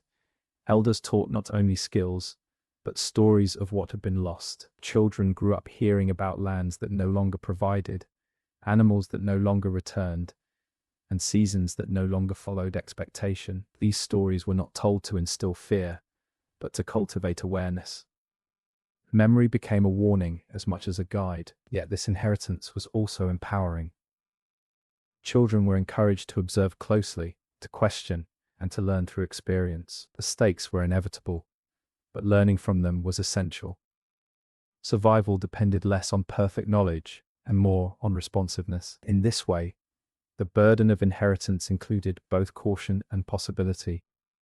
Generational relationships shifted. Elders no longer presented themselves as unquestionable authorities. Instead, they modeled humility, acknowledging the limits of their knowledge. This openness fostered dialogue rather than hierarchy. Children were invited into decision-making processes earlier, contributing observations and ideas shaped by fresh experience. Play reflected this new reality. Children's games mirrored adult activities, but with greater experimentation. They tested tools, explored unfamiliar spaces, and invented scenarios that rehearsed problem-solving. Through play, they practiced adaptability, learning to respond creatively rather than rigidly. Education became more fluid. Instead of fixed lessons repeated unchanged, teaching adapted to current conditions. Skills were taught contextually, grounded in present challenges. This approach prepared children not for a specific future, but for uncertainty itself. The emotional landscape of childhood was shaped by both loss and resilience. Children witnessed grief and hardship, but also perseverance and cooperation. They learned that fear could be shared and managed collectively. This emotional education fostered empathy and strengthened social bonds. As these children grew, they carried a hybrid identity. They were rooted in memory of a world they had never known, yet oriented toward a future without clear precedent. This dual awareness shaped decision-making, balancing respect for the past with openness to change. Adolescence marked a deeper engagement with responsibility. Young people took on greater roles in hunting, gathering, and decision-making. Their contributions mattered immediately, reinforcing a sense of agency. Survival was not abstract. It depended on their actions. This responsibility fostered maturity, shaped by context rather than age. Readiness was measured by awareness, reliability, and adaptability. Those who demonstrated these qualities earned trust and influence regardless of years lived. This merit-based recognition strengthened group cohesion. As new generations came of age, they became carriers of transformed tradition. They preserved core values, cooperation, respect for the land, and shared survival, while reshaping practices to fit new realities. Tradition became a living process rather than a fixed inheritance. Language evolved alongside these changes. New words emerged to describe unfamiliar conditions and experiences. Old terms shifted in meaning or faded away. Through language, children expressed their unique perspective, bridging past and present. Migration patterns continued to shift as younger generations explored new territories with fewer emotional ties to lost lands. Their sense of home was flexible, defined by people and practices rather than specific places. This flexibility reduced resistance to movement, easing adaptation. Intergenerational tension sometimes arose. Elders mourned what children could not fully grasp, while children questioned practices rooted in vanished conditions. Yet dialogue often prevailed, driven by shared commitment to survival. These conversations refined understanding, blending memory with innovation. Over time, the burden of inheritance transformed into a resource. Children raised in uncertainty developed resilience that became central to survival. Their adaptability allowed them to thrive where rigid adherence to tradition might have failed. As these generations aged, they became elders themselves, carrying stories of both loss and adaptation. They taught not only what had been done, but how to learn, how to listen, and how to change. Wisdom became less about preserving a single way of life and more about navigating transition. Through them, the ancient civilization continued, not as a static entity, but as a dynamic lineage of learning. Each generation reshaped inheritance, carrying forward what mattered most, while releasing what no longer served survival. This process ensured continuity without stagnation. The civilization endured not by resisting change, but by entrusting its future to those shaped by it. Children became the bridge between memory and possibility, bearing the weight of the past while stepping into an unknown future. In this way, inheritance was not a burden alone. It was a living exchange between generations, a dialogue across time that allowed humanity to persist through uncertainty. The children of change carried forward the echoes of an ancient world, not as replicas of what once was, but as new expressions of endurance shaped by necessity, awareness, and hope. As groups moved beyond familiar territories, they reached the edges of what had once been known. These borders were not marked by lines or symbols, but by uncertainty. Beyond them lay landscapes shaped by different rhythms, and people shaped by different histories. Encounters at these edges were moments of heightened tension and possibility, where survival could be threatened or strengthened in equal measure. Meeting another group was never neutral. It carried risk, shaped by fear of competition over resources and uncertainty about intention.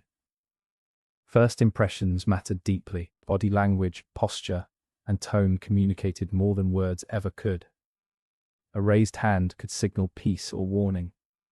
A weapon held loosely might reassure or alarm. These encounters demanded sensitivity and restraint. Language differences complicated communication.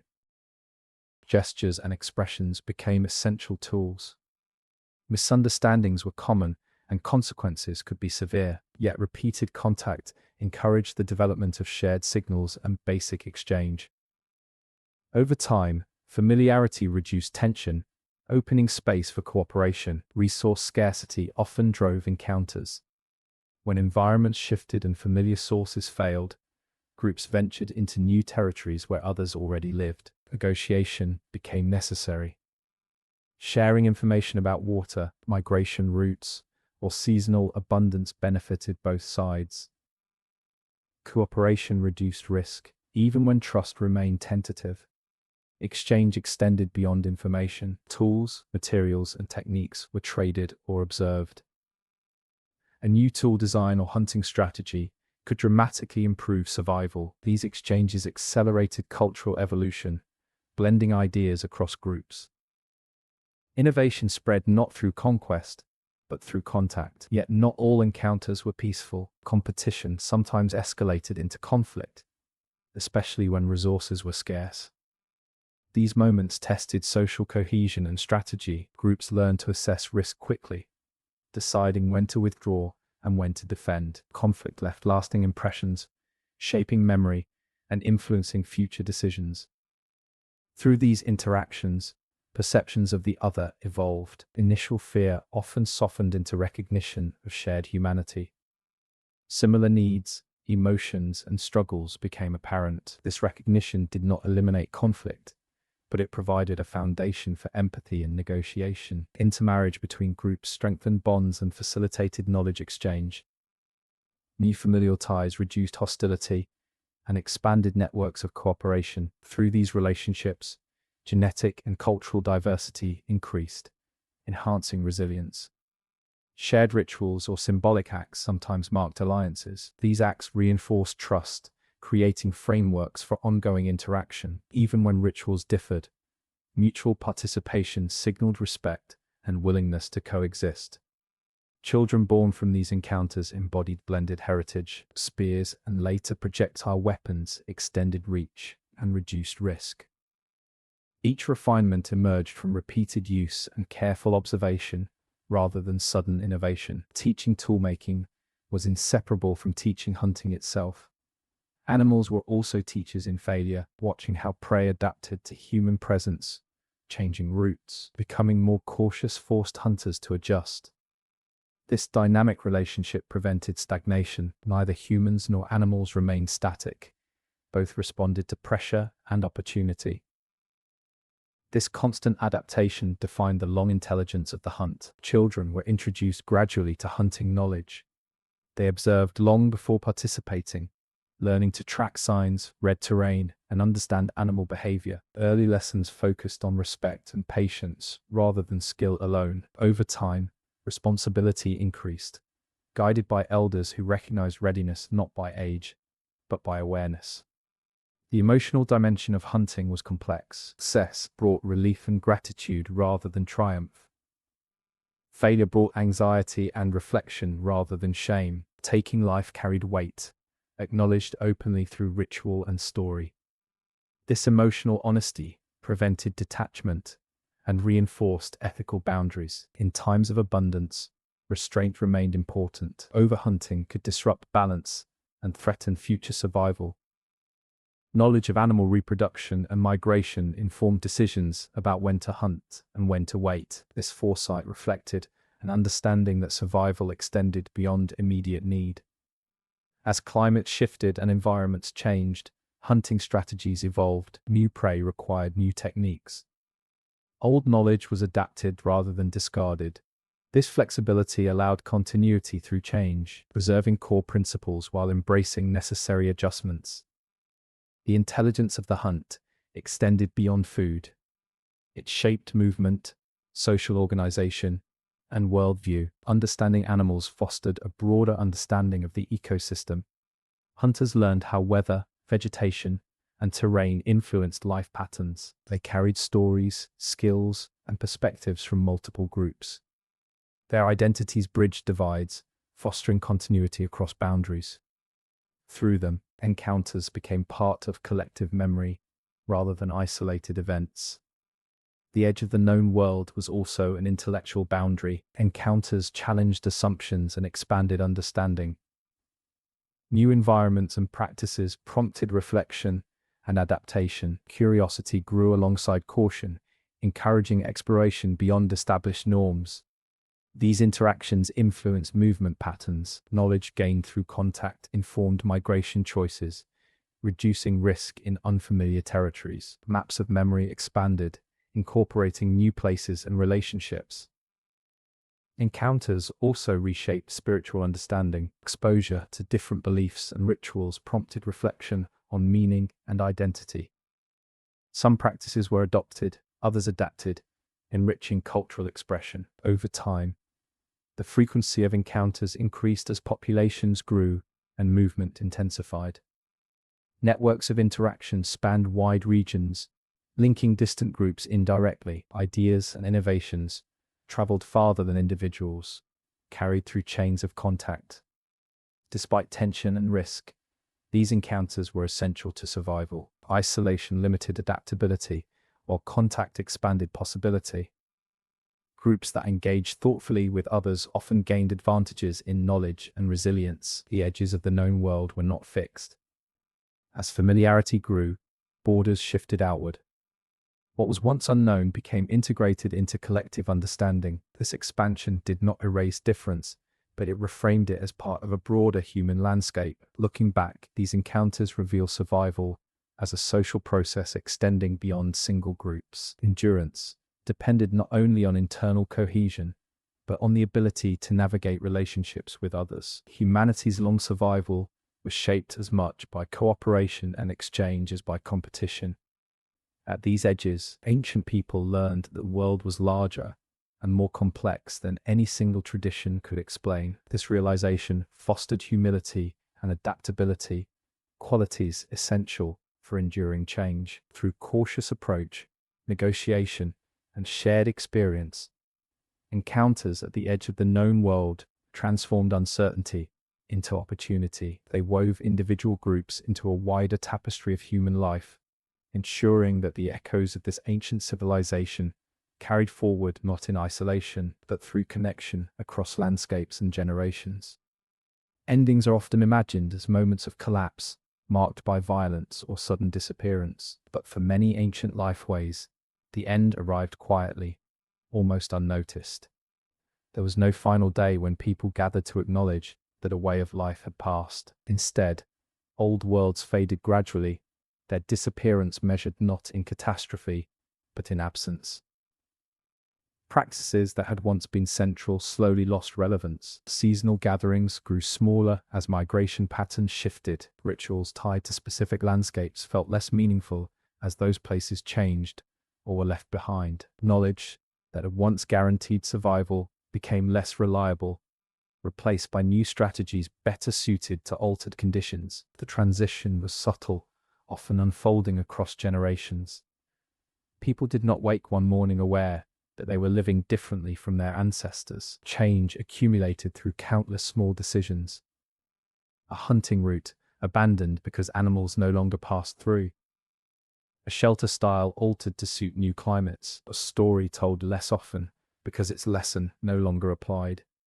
Each adjustment seemed practical, even necessary, yet together they marked the quiet ending of an old world. Memory played a complicated role in this process.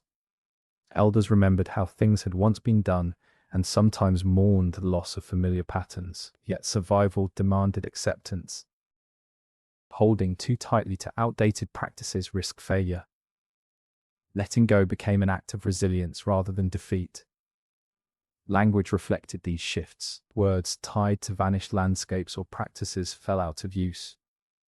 New terms emerged to describe unfamiliar experiences. Over time, the language itself carried fewer traces of the old world, signaling deeper transformation.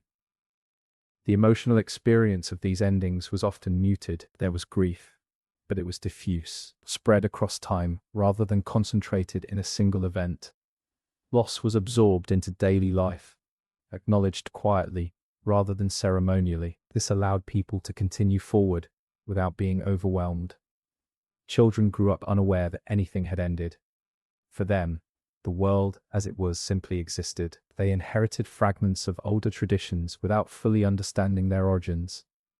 This generational shift eased transition as attachment to the past weakened naturally. Artifacts from earlier lifeways were repurposed or discarded.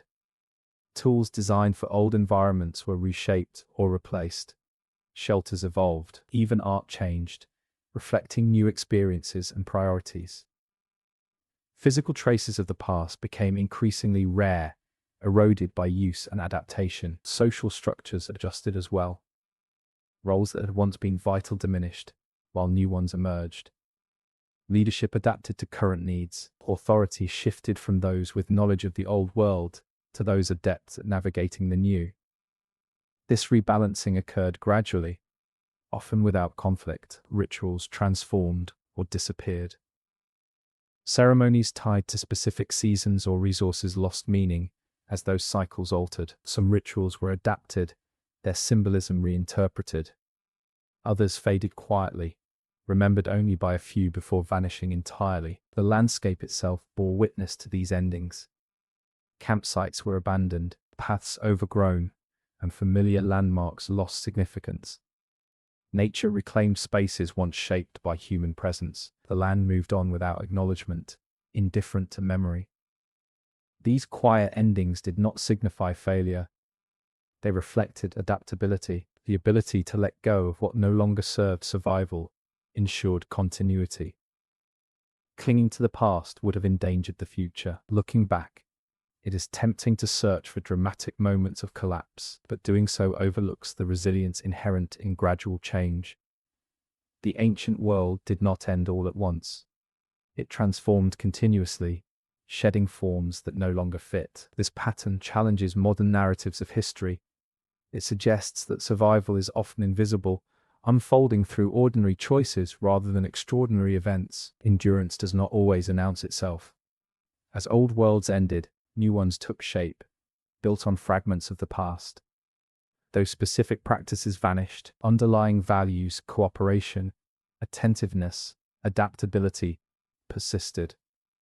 These values provided continuity amid transformation. The quiet ending of ancient lifeways ensured that the civilization did not disappear entirely. Instead, it evolved, carrying forward what mattered most while releasing what could not endure. In this way, endings were not conclusions but transitions. They marked the passage from one expression of human life to another, though unrecorded and often unnoticed.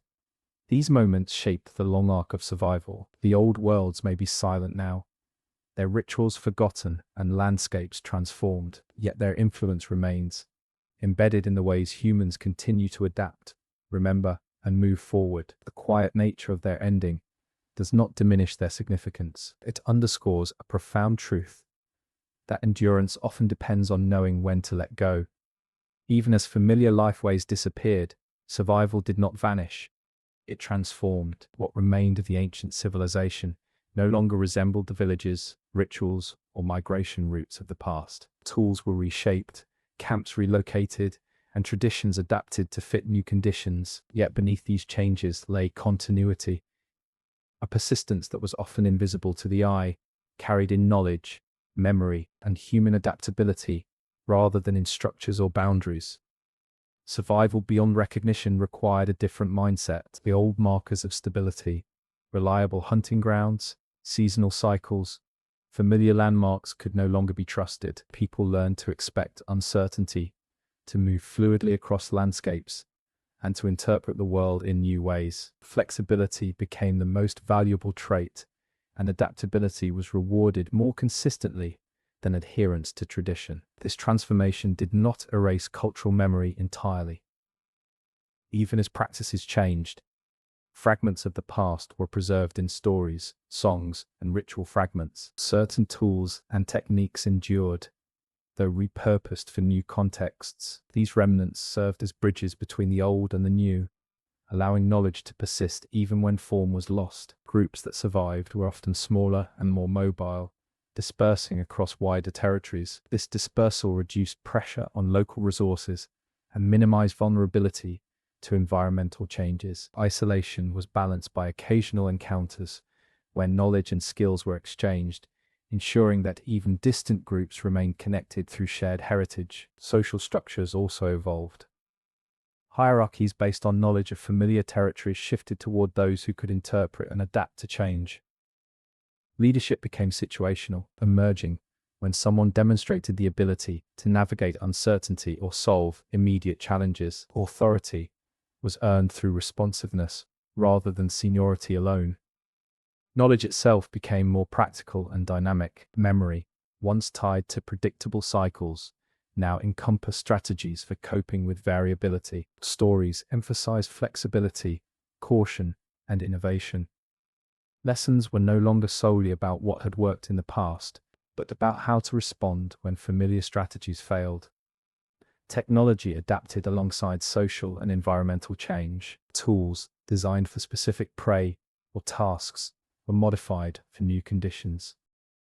Hunting methods evolved to account for changing animal behavior and new terrains.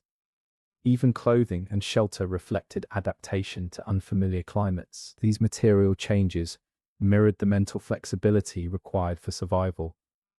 Children born into these transformed conditions inherited a worldview of adaptability. They were educated to expect uncertainty and to respond creatively. Learning was embedded in experience rather than rigid instruction.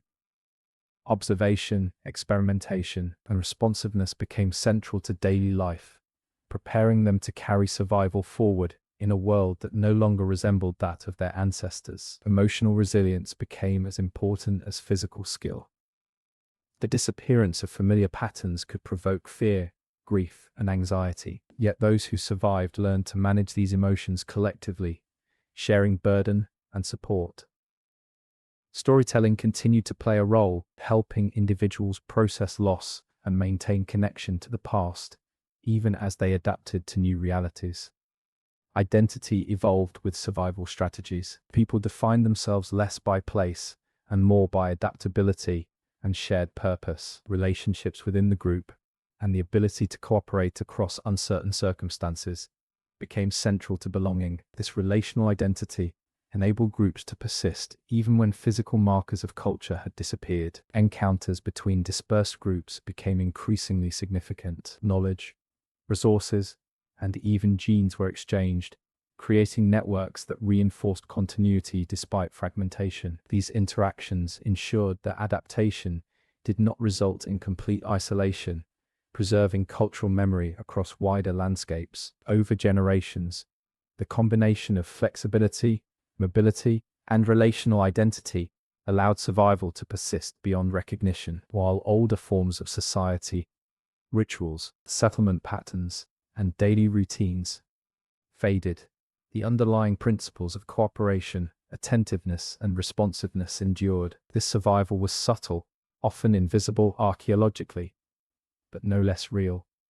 The environment continued to shape these adaptations. As climate and landscapes changed, people responded by moving, altering techniques, and reinterpreting knowledge. The feedback between human behavior and environmental reality became a central driver of survival, highlighting a form of intelligence deeply embedded in observation, memory, and practice. Importantly, survival beyond recognition challenged the notion that continuity requires preservation of form. Persistence existed not in structures or consistent practice, but in principles, habits, and relationships. By internalizing the lessons of the past while remaining open to change, these people carried forward an enduring legacy, even as appearances shifted. Ritual and symbolic practices were similarly transformed. Rituals adapted to new circumstances, sometimes simplified or combined, but still reinforcing group cohesion and connection to memory. Even when symbolism was lost or reinterpreted,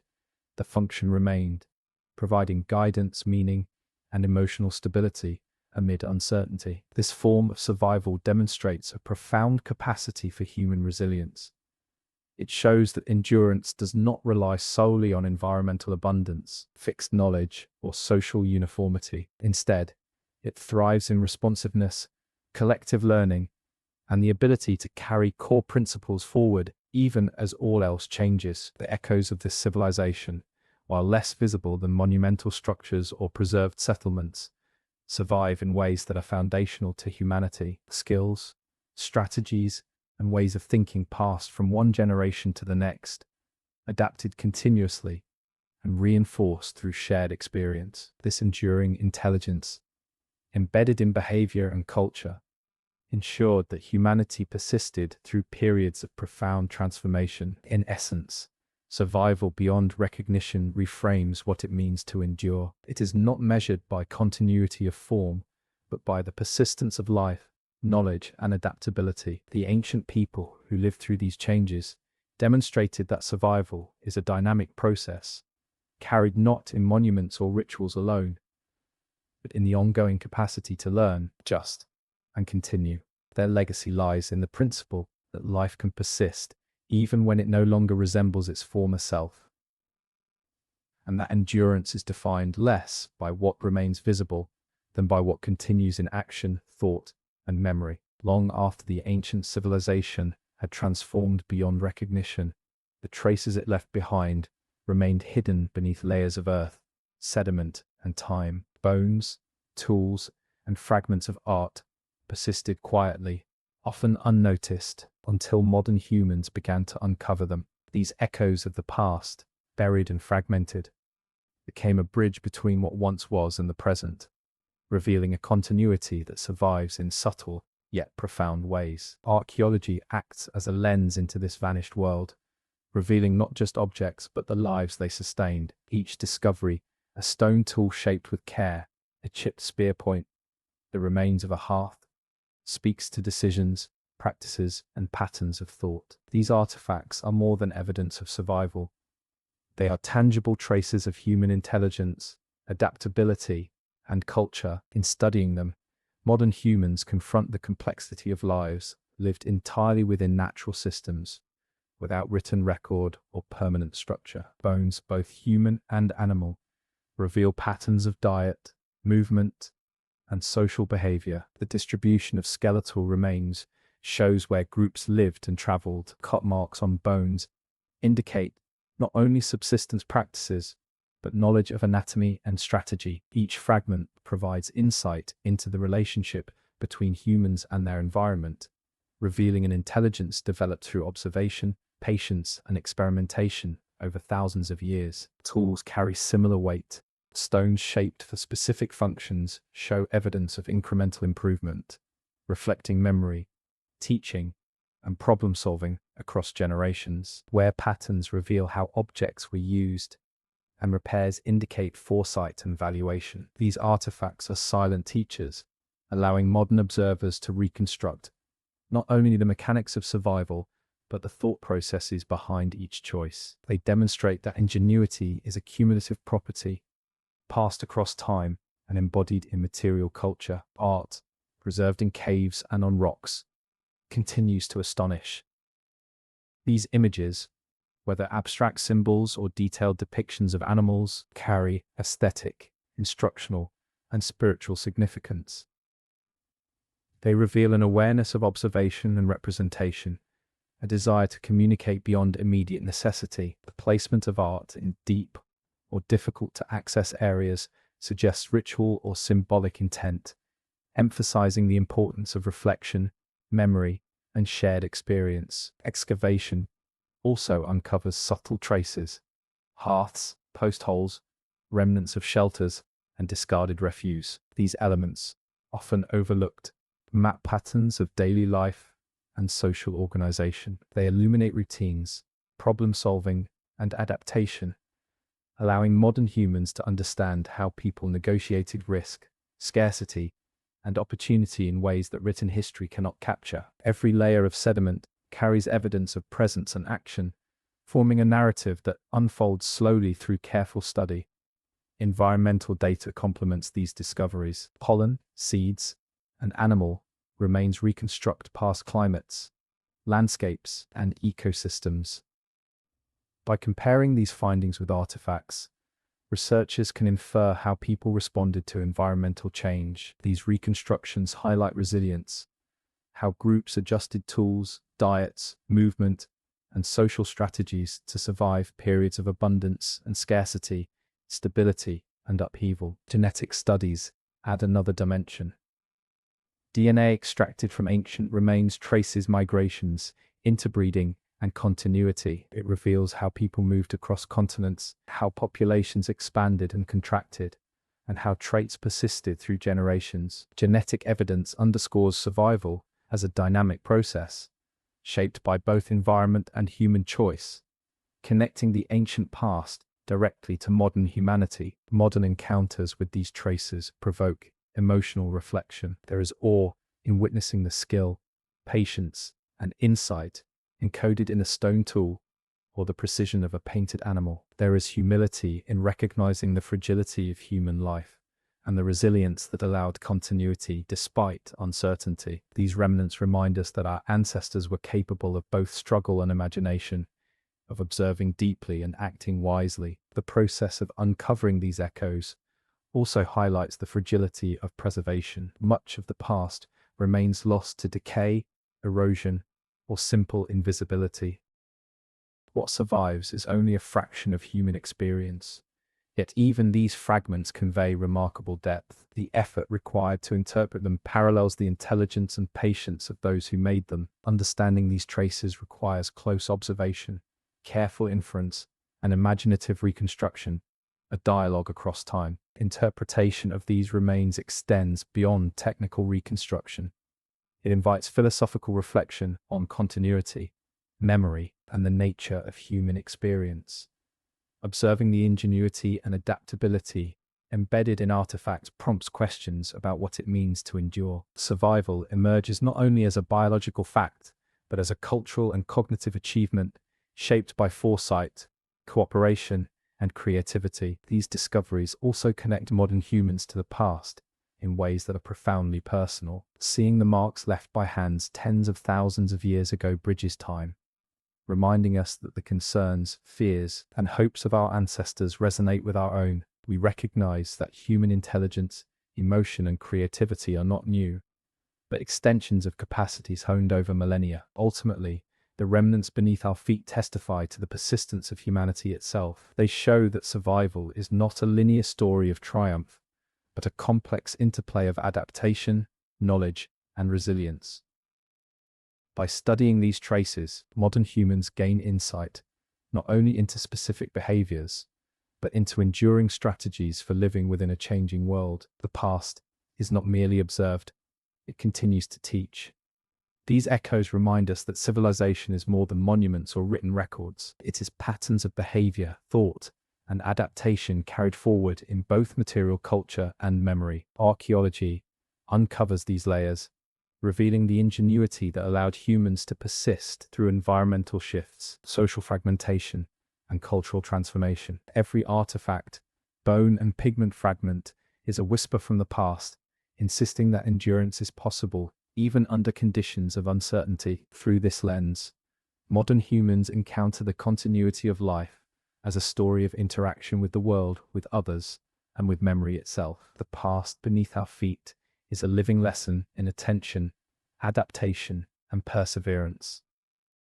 By listening carefully to these silent witnesses, we reconnect with the intelligence, resilience, and creativity that have sustained humanity across tens of thousands of years, proving that survival is not only about what we see today, but what has endured invisibly through time. The lessons of 50,000 years are rarely found in grand monuments or written records. They are embedded in patterns of survival, in the careful observation of landscapes, in the rhythms of seasons, and in the persistence of knowledge across generations. By studying how ancient people endured through environmental change, scarcity, and uncertainty, modern humans gain insight into resilience, adaptability, and the delicate balance required to thrive over the long term. One of the most profound lessons is the value of attentiveness.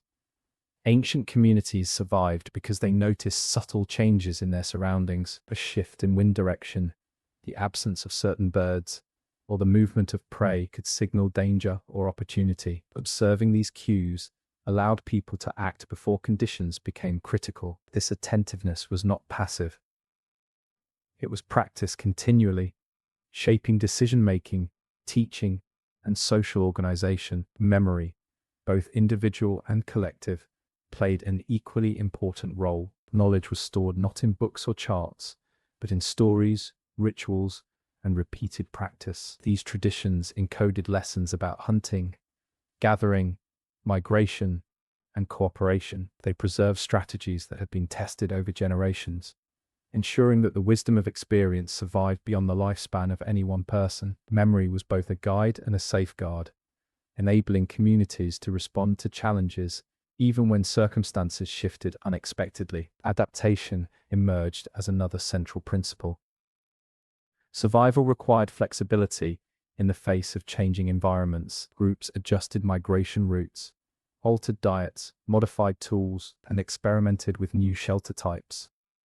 When a method ceased to work, it was revised or abandoned. This willingness to change, to integrate new information, and to let go of strategies that no longer served, ensured continuity, even when familiar practices failed. Adaptation was not random, but informed by accumulated experience and careful observation. Cooperation was also essential. Small groups could not survive alone. Success depended on sharing knowledge, distributing resources, and coordinating tasks. Cooperation reduced risk and enhanced efficiency, allowing groups to respond collectively to environmental challenges. Social bonds were reinforced through shared labor, ritual, and mutual care, creating networks of trust that supported both immediate survival and long-term continuity. Resilience, the capacity to recover from adversity, was cultivated deliberately. Communities endured cycles of abundance and scarcity, facing periods of famine, drought, or environmental disruption. Emotional resilience was as critical as physical skill. Fear, grief, and uncertainty were managed collectively, often through storytelling, ritual, and shared labor. The ability to endure hardship without disintegration was a key factor in long-term survival. Risk management was another lesson embedded in these ancient practices. People learned to balance boldness with caution, venturing into unknown territories, experimenting with new techniques, or hunting dangerous prey required judgment. Misjudgment could be fatal, while careful planning could yield abundance. This measured approach to uncertainty was a hallmark of enduring societies. Resourcefulness extended beyond survival of the body. Ancient people maximized what was available, repurposing tools, using multiple parts of hunted animals, and conserving food and materials. Waste was minimized, and knowledge of the environment was applied pragmatically to sustain life. Resourcefulness was a strategy rooted in observation, experience, and foresight, ensuring that communities could persist through lean periods. Observation and understanding of ecological systems was another enduring principle. Humans learned that survival depended on recognizing patterns in animal behavior, plant cycles, and climate fluctuations. Interactions with the environment were guided by respect and attentiveness, rather than domination. This ecological awareness was a form of intelligence, linking human activity to the broader web of life. The capacity to learn from failure was equally vital. Not every attempt succeeded, and mistakes were inevitable. Yet failure was analyzed, remembered, and incorporated into future decision-making. These lessons ensured that errors did not repeat unchecked. By treating failure as information rather than catastrophe, communities cultivated cumulative knowledge and long-term continuity. Adaptation and learning were intertwined with mobility. Groups moved across landscapes to follow resources, avoid threats, and explore opportunities. Movement was not aimless. It was strategic, informed by memory, observation, and experimentation. Mobility enhanced resilience by reducing dependency on a single location or resource base. Cultural transmission reinforced these lessons. Knowledge, ritual, and story were passed down deliberately. Children were educated through participation and observation, gradually assuming responsibility within the group. This process ensured continuity of practice and principle, even when individual circumstances changed. Modern humans can draw direct parallels from these strategies. Attentiveness, adaptability, cooperation, and resilience remain crucial in navigating contemporary challenges. Environmental uncertainty, social complexity, and resource constraints continue to test humanity, just as they did tens of thousands of years ago. Lessons from the past highlight the importance of observing, learning, and responding collectively. Another insight concerns the integration of practical knowledge and emotional intelligence. Ancient societies survived not only because of tools and skills, but because they managed fear, grief, and uncertainty collectively. Emotional awareness was embedded in social structures, ritual, and memory, allowing groups to endure hardship while maintaining cohesion. Sustainability emerges as a central principle. Ancient people understood limits, both ecological and social. Overexploitation of resources risked collapse, while thoughtful management supported long-term continuity. These practices, though often implicit, reflect a sophisticated understanding of balance and stewardship. Finally, the past teaches humility. Human survival has always been contingent, dependent on adaptation, learning, and cooperation. No civilization endured solely through dominance or control. The persistence of life over 50,000 years demonstrates that humility in the face of uncertainty, coupled with attentive action, is a cornerstone of survival. By examining how ancient civilizations endured, modern humans gain insight into strategies that are as relevant today as they were millennia ago. Attentiveness, memory, adaptability, cooperation, resilience, and sustainability are not abstract ideals. They are practical principles tested through countless cycles of challenge and response. Understanding and applying these lessons allows humanity to navigate uncertainty with wisdom grounded in deep historical experience. These echoes of survival remind us that the past is not simply a record, but a guide for living, teaching that endurance is possible when knowledge, observation, and collective action are valued above all. Progress is often imagined as a linear ascent, a steady accumulation of knowledge, technology, and achievement. Yet, when viewed through the lens of 50,000 years of human endurance, this notion of progress appears both limited and misleading. Ancient survival was rarely about advancement in the modern sense. It was about adaptation, balance, and attentiveness. The civilizations that endured did so not by striving to dominate or control, but by listening, observing, and responding to a world that refused permanence. This perspective challenges contemporary assumptions, suggesting that endurance and success are not always measured by visible achievements, but by the capacity to persist through change. In the ancient world, progress was not defined by accumulation.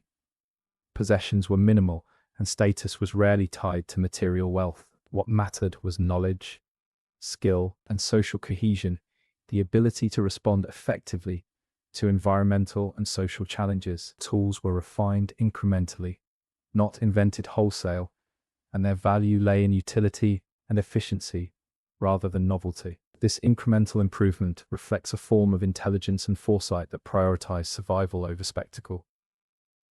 Hierarchy and leadership were practical rather than symbolic. Authority emerged from competence, experience, and the ability to guide others through uncertainty. Leaders were respected for their knowledge and decisiveness, not for claims of superiority or ambition. This approach minimized wasteful competition and reinforced cooperation, showing that progress could be social and functional rather than technological or aesthetic. Modern assumptions often equate progress with control over nature, yet in the ancient world, domination was rare and often dangerous. Attempts to impose rigid structures on unpredictable environments could lead to failure. Instead, humans learned to work with ecological systems, understanding animal behavior, seasonal cycles, and plant growth patterns. Respect for these systems enabled continuity, revealing a form of progress rooted in harmony and adaptation rather than conquest. Innovation existed, but it was measured in survival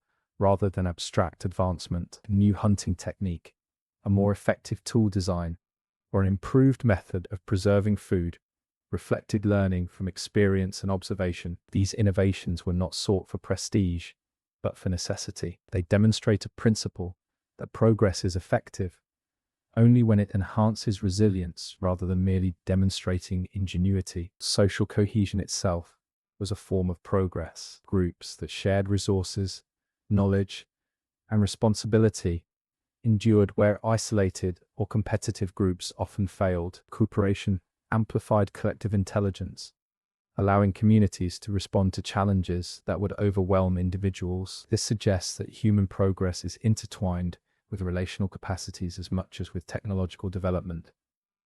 The passage of generations reveals another dimension of progress. Knowledge was transmitted orally, embodied in story, ritual, and practice. Each generation carried the lessons of the past forward, adapting them to changing circumstances. In this way, progress was cumulative, but not linear.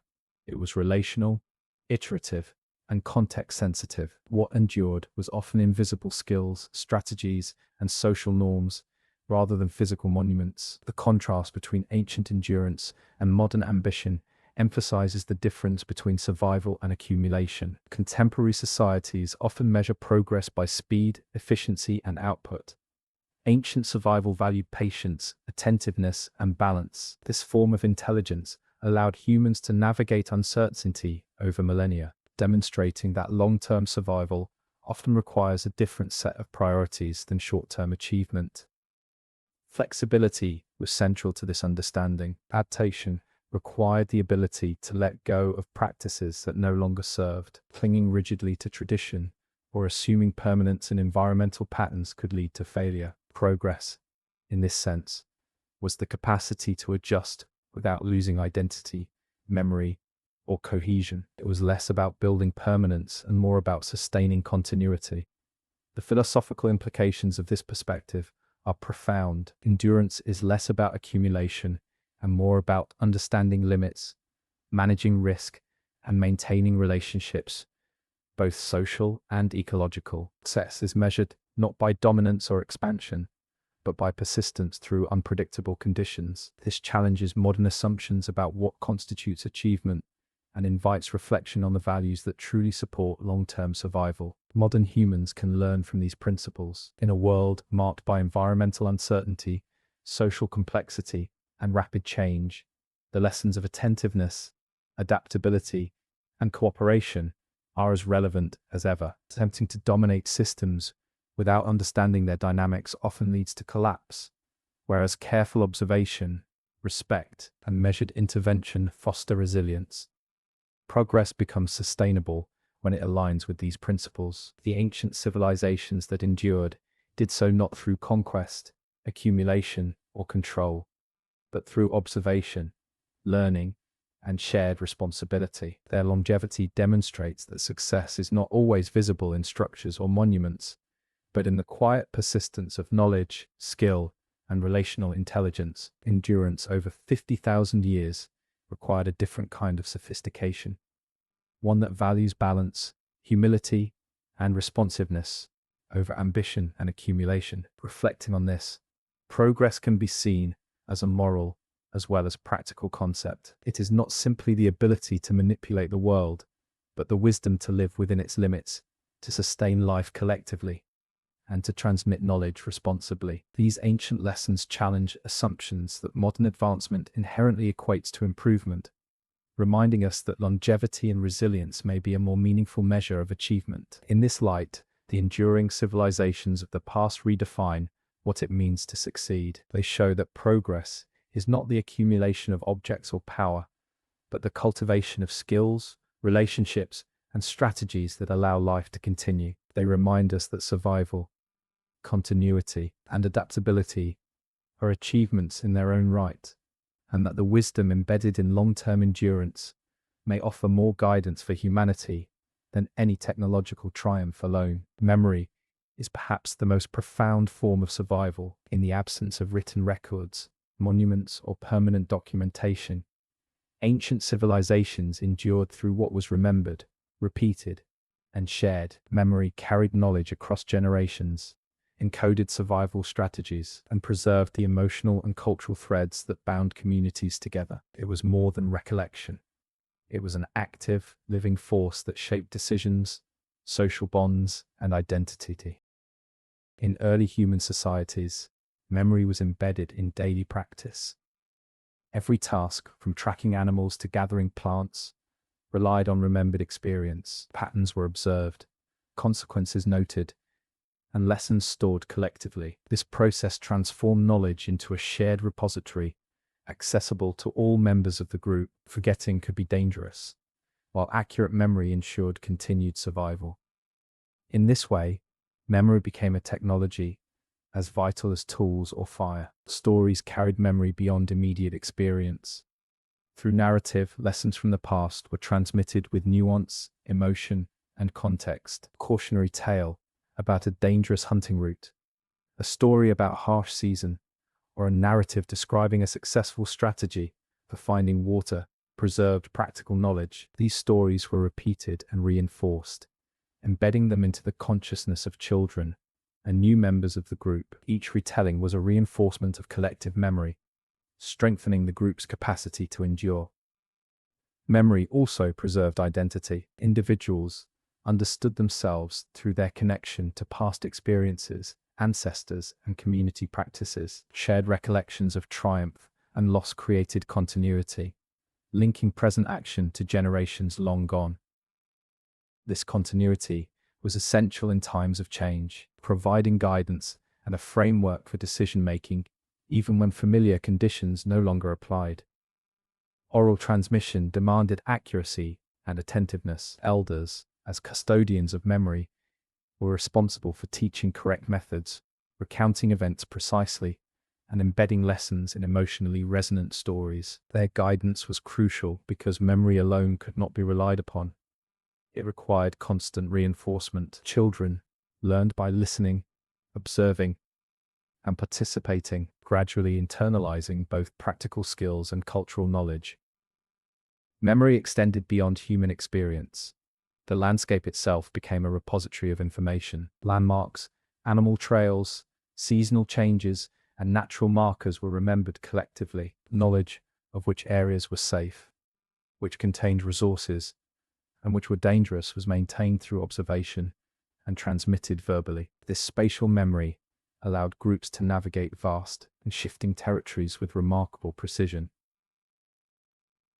Emotion played a critical role in memory. Events that carried strong emotional weight were remembered more vividly and transmitted more effectively. Fear, awe, grief, and joy were encoded alongside practical information, ensuring that critical lessons were not forgotten. Emotional memory reinforced survival strategies by linking them to human experience, making abstract patterns tangible and meaningful. Memory was also adaptive. It was not static, but responsive to changing circumstances. Lessons that no longer applied were modified or abandoned, while new insights were incorporated. This flexibility ensured that collective memory remained relevant, even as environments, social structures, and technologies transformed. Memory was a living archive, growing and evolving alongside the people who relied upon it. Failure was recorded as vividly as success. Experiences of scarcity, environmental disaster, or social conflict were remembered to prevent repetition. The consequences of poor decisions, whether losing a hunt, moving at the wrong time, or misinterpreting environmental cues, were incorporated into collective wisdom. In this way, memory functioned as a corrective force, guiding future choices and shaping adaptive strategies. Memory was intertwined with ritual, ceremonies, songs, and repeated practices served as reinforcement mechanisms. By embedding critical knowledge in structured repetition, communities ensured that essential lessons were not lost across time. Ritual created a rhythm through which memory could be preserved, emotionally anchored, and socially validated. The absence of writing made these practices vital. Every piece of knowledge that endured depended on attentive listening, careful repetition, and communal participation. Memory was not merely individual.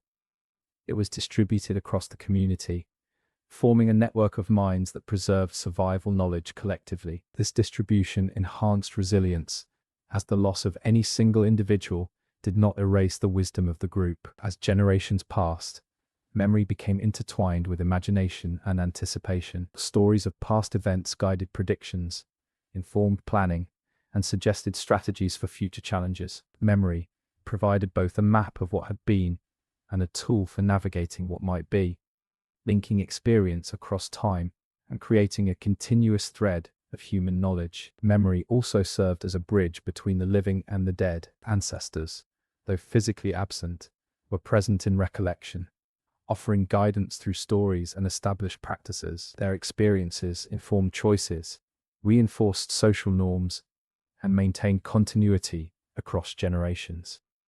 In this sense, memory became a form of immortality, preserving the influence of individuals long after they had passed, even when cultural forms changed. When migrations occurred, traditions evolved, or tools adapted, memory preserved the underlying principles of survival. Cooperation, attentiveness, adaptability, and relational intelligence were remembered implicitly, guiding behavior.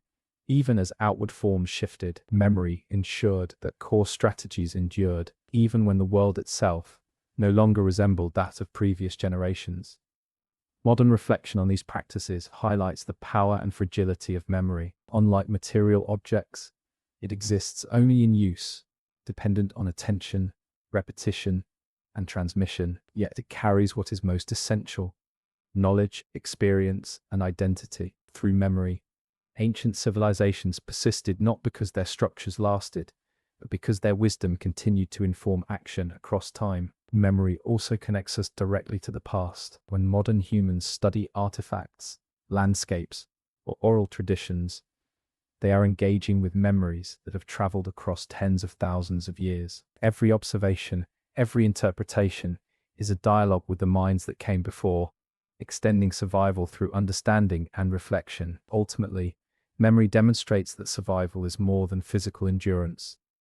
It is continuity of knowledge, culture, and experience. It is the invisible thread linking generations, environments, and communities. By preserving memory, ancient humans ensured that even when tools broke, shelters were abandoned, and landscapes changed, the lessons, values, and strategies that enabled survival persisted. In this way, memory itself becomes a form of immortality. It carries the essence of human experience across time, allowing individuals and communities to endure through transformation. The ability to remember, teach, and adapt ensures that survival is not merely biological, but cultural, emotional, and cognitive. Through memory, ancient civilizations continue to speak, guiding, shaping, and inspiring all who come after them. The echoes of an ancient civilization continue to ripple through time, long after physical traces have faded from the landscape. These echoes are not captured in grand monuments or written records, but in the persistence of human knowledge, adaptation, and memory. They are found in the stories passed down, the strategies refined over countless generations, and the patterns of survival embedded in culture and practice. The endurance of these people is a testament to the capacity of humans to persist not despite change, but through it, learning to navigate uncertainty with awareness, ingenuity, and cooperation. Modern humans looking back see fragments,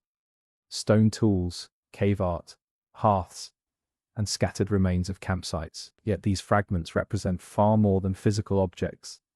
They embody lifetimes of observation, experimentation, and adaptation. Each tool reflects careful thought, a solution owned through experience and refined over time. Every mark on a cave wall or artifact carries emotional and cognitive significance, a record of both survival and meaning. Through these remnants, it becomes possible to perceive the intelligence, patience, and resilience that allowed humans to endure across tens of thousands of years.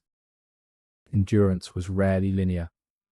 Populations expanded and contracted, moved and resettled, and faced cycles of abundance and scarcity. These fluctuations tested social cohesion, creativity, and adaptability. Communities learned to navigate risk collectively, sharing resources, knowledge, and responsibility. Cooperation was not simply moral.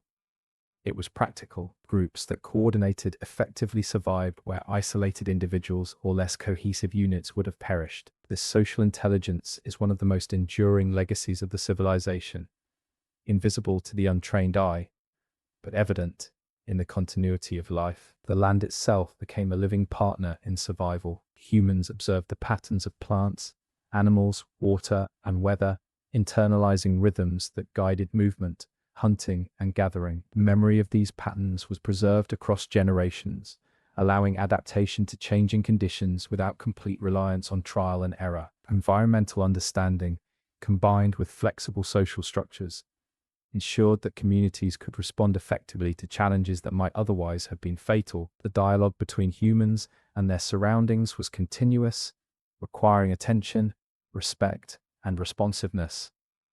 Memory was central not only to survival, but to identity. Stories, rituals, and shared practices connected people to their ancestors and to one another. These narratives were imbued with lessons, warnings, and ethical guidance. They carried emotional weight, shaping empathy, cooperation, and moral understanding. Memory ensured that even when physical forms, shelters, tools, or hunting grounds changed, the underlying principles of survival remained intact. Knowledge became portable, adaptable, and enduring, outlasting any specific material expression. Adaptation was equally vital. When familiar strategies failed, humans were forced to innovate. Tools were modified, migration routes altered, and social norms recalibrated. Flexibility was rewarded. Rigidity led to vulnerability. Adaptation was not random. It was informed by accumulated experience, careful observation, and the willingness to learn from both success and failure. The capacity to adjust without losing coherence or identity was a hallmark of enduring human practice. The process of endurance was deeply relational. Survival depended not only on individual skill, but on the collective intelligence of the group. Elders guided, children learned, and knowledge flowed across generations. Individuals carried responsibility for themselves and others. Cooperation extended beyond immediate kin, encompassing larger networks through encounters with distant groups. These exchanges facilitated the spread of innovation, reinforced social cohesion, and strengthened resilience. Survival was, at its core, a collective endeavor. Even when familiar landscapes became inhospitable, humans found ways to continue. Mobility allowed them to follow resources, avoid hazards, and explore new environments. Movement was strategic, informed by both memory and observation. Paths were learned, risks assessed, and opportunities seized. Flexibility in settlement patterns ensured that communities could endure climatic shifts, ecological change, and social fragmentation. Continuity was preserved not through static settlements, but through dynamic interaction with a changing world. The emotional and spiritual dimensions of survival were equally important. Ritual, symbolism, and artistic expression provided frameworks for understanding uncertainty, coping with loss, and reinforcing cohesion. These practices were not separate from survival. They were integral to it. They allowed individuals and groups to process grief, celebrate success, and transmit cultural memory. Through ritual and art, abstract concepts became tangible, and the lessons of experience were embedded in shared human expression. Endurance also required attentiveness to both opportunity and danger. Ancient humans cultivated careful observation, reading subtle signs in the environment, animal behavior, and weather. This attentiveness, coupled with memory and social intelligence, created a form of foresight that extended survival beyond immediate perception. Success was rarely a matter of luck. It was the product of careful, attentive interaction with the world and with others. Even in moments of loss, the civilization continued. Individual lives ended, territories were abandoned, and familiar patterns disappeared. Yet the knowledge, relationships, and strategies cultivated over generations persisted. Loss did not erase continuity. It reshaped it, forcing adaptation while preserving core principles. This capacity to integrate change into survival, rather than resist it, allowed the civilization to persist across millennia. Modern humans, in reflecting on these echoes, recognize lessons that remain relevant today. Endurance is not simply about accumulation or dominance. It is about attentiveness, memory, cooperation, and adaptability. It is about recognizing limits, responding to uncertainty, and maintaining cohesion under pressure. The ancient civilization demonstrates that survival is a dynamic process, reliant on both individual skill and collective intelligence, on knowledge passed across generations, and on the capacity to innovate in response to changing circumstances. These enduring echoes remind us that survival is both practical and philosophical. Life persisted not by seeking control, but by embracing flexibility, awareness, and relational intelligence. Humans endured not by clinging rigidly to familiar forms, but by allowing practices, identities, and knowledge to transform while preserving what mattered most. This nuanced form of continuity ensured that the lessons of one generation informed the next, even as the world itself changed irreversibly. Ultimately, the civilization lives on in principle rather than form. Its legacy is encoded in the strategies, relationships, and cognitive capacities that allowed humans to survive across shifting landscapes and uncertain conditions. Each tool, story, and ritual is a testament to endurance. The civilization's persistence was invisible in material terms, yet profound in its influence, shaping not only those who came immediately after, but the very capacities that define humanity today. In tracing these echoes, it becomes clear that continuity is not measured by monuments or empires, but by the survival of knowledge, adaptability, and relational intelligence. The ancient civilization reminds us that human endurance is cultivated through attentiveness, cooperation, and memory. It teaches that survival is not the absence of change, but the ability to carry forward principles, relationships, and understanding in the face of uncertainty. The past continues to whisper through these lessons, a reminder that life, knowledge, and resilience can persist long after physical forms have vanished, shaping the present and guiding the future. Even in the absence of sudden catastrophe, worlds eventually come to an end. For this ancient civilization, the endings were quiet, unfolding slowly over generations rather than erupting in a single dramatic moment. Familiar rhythms that have once guided life, the migrations of animals, the flowering of plants, the predictable rising of rivers, began to fail. The landscape that had nurtured memory and survival shifted into forms unrecognizable to those who had long depended upon its patterns. The endings were not violent, yet they carried a weight no less profound. They were the endings of lifeways, of practices, of spaces once central to human experience. The places that had been home for generations no longer offered the abundance or security they once had. Valleys once filled with grazing herds grew empty. Rivers that had always been predictable swelled and receded in unexpected patterns, and forests that had provided shelter became sparse or moved with climate change. People did not experience these shifts as instantaneous disasters. They were gradual, cumulative, and disorienting. Each season brought minor deviations, a late bloom, an empty hunting ground, a shortened period of warmth.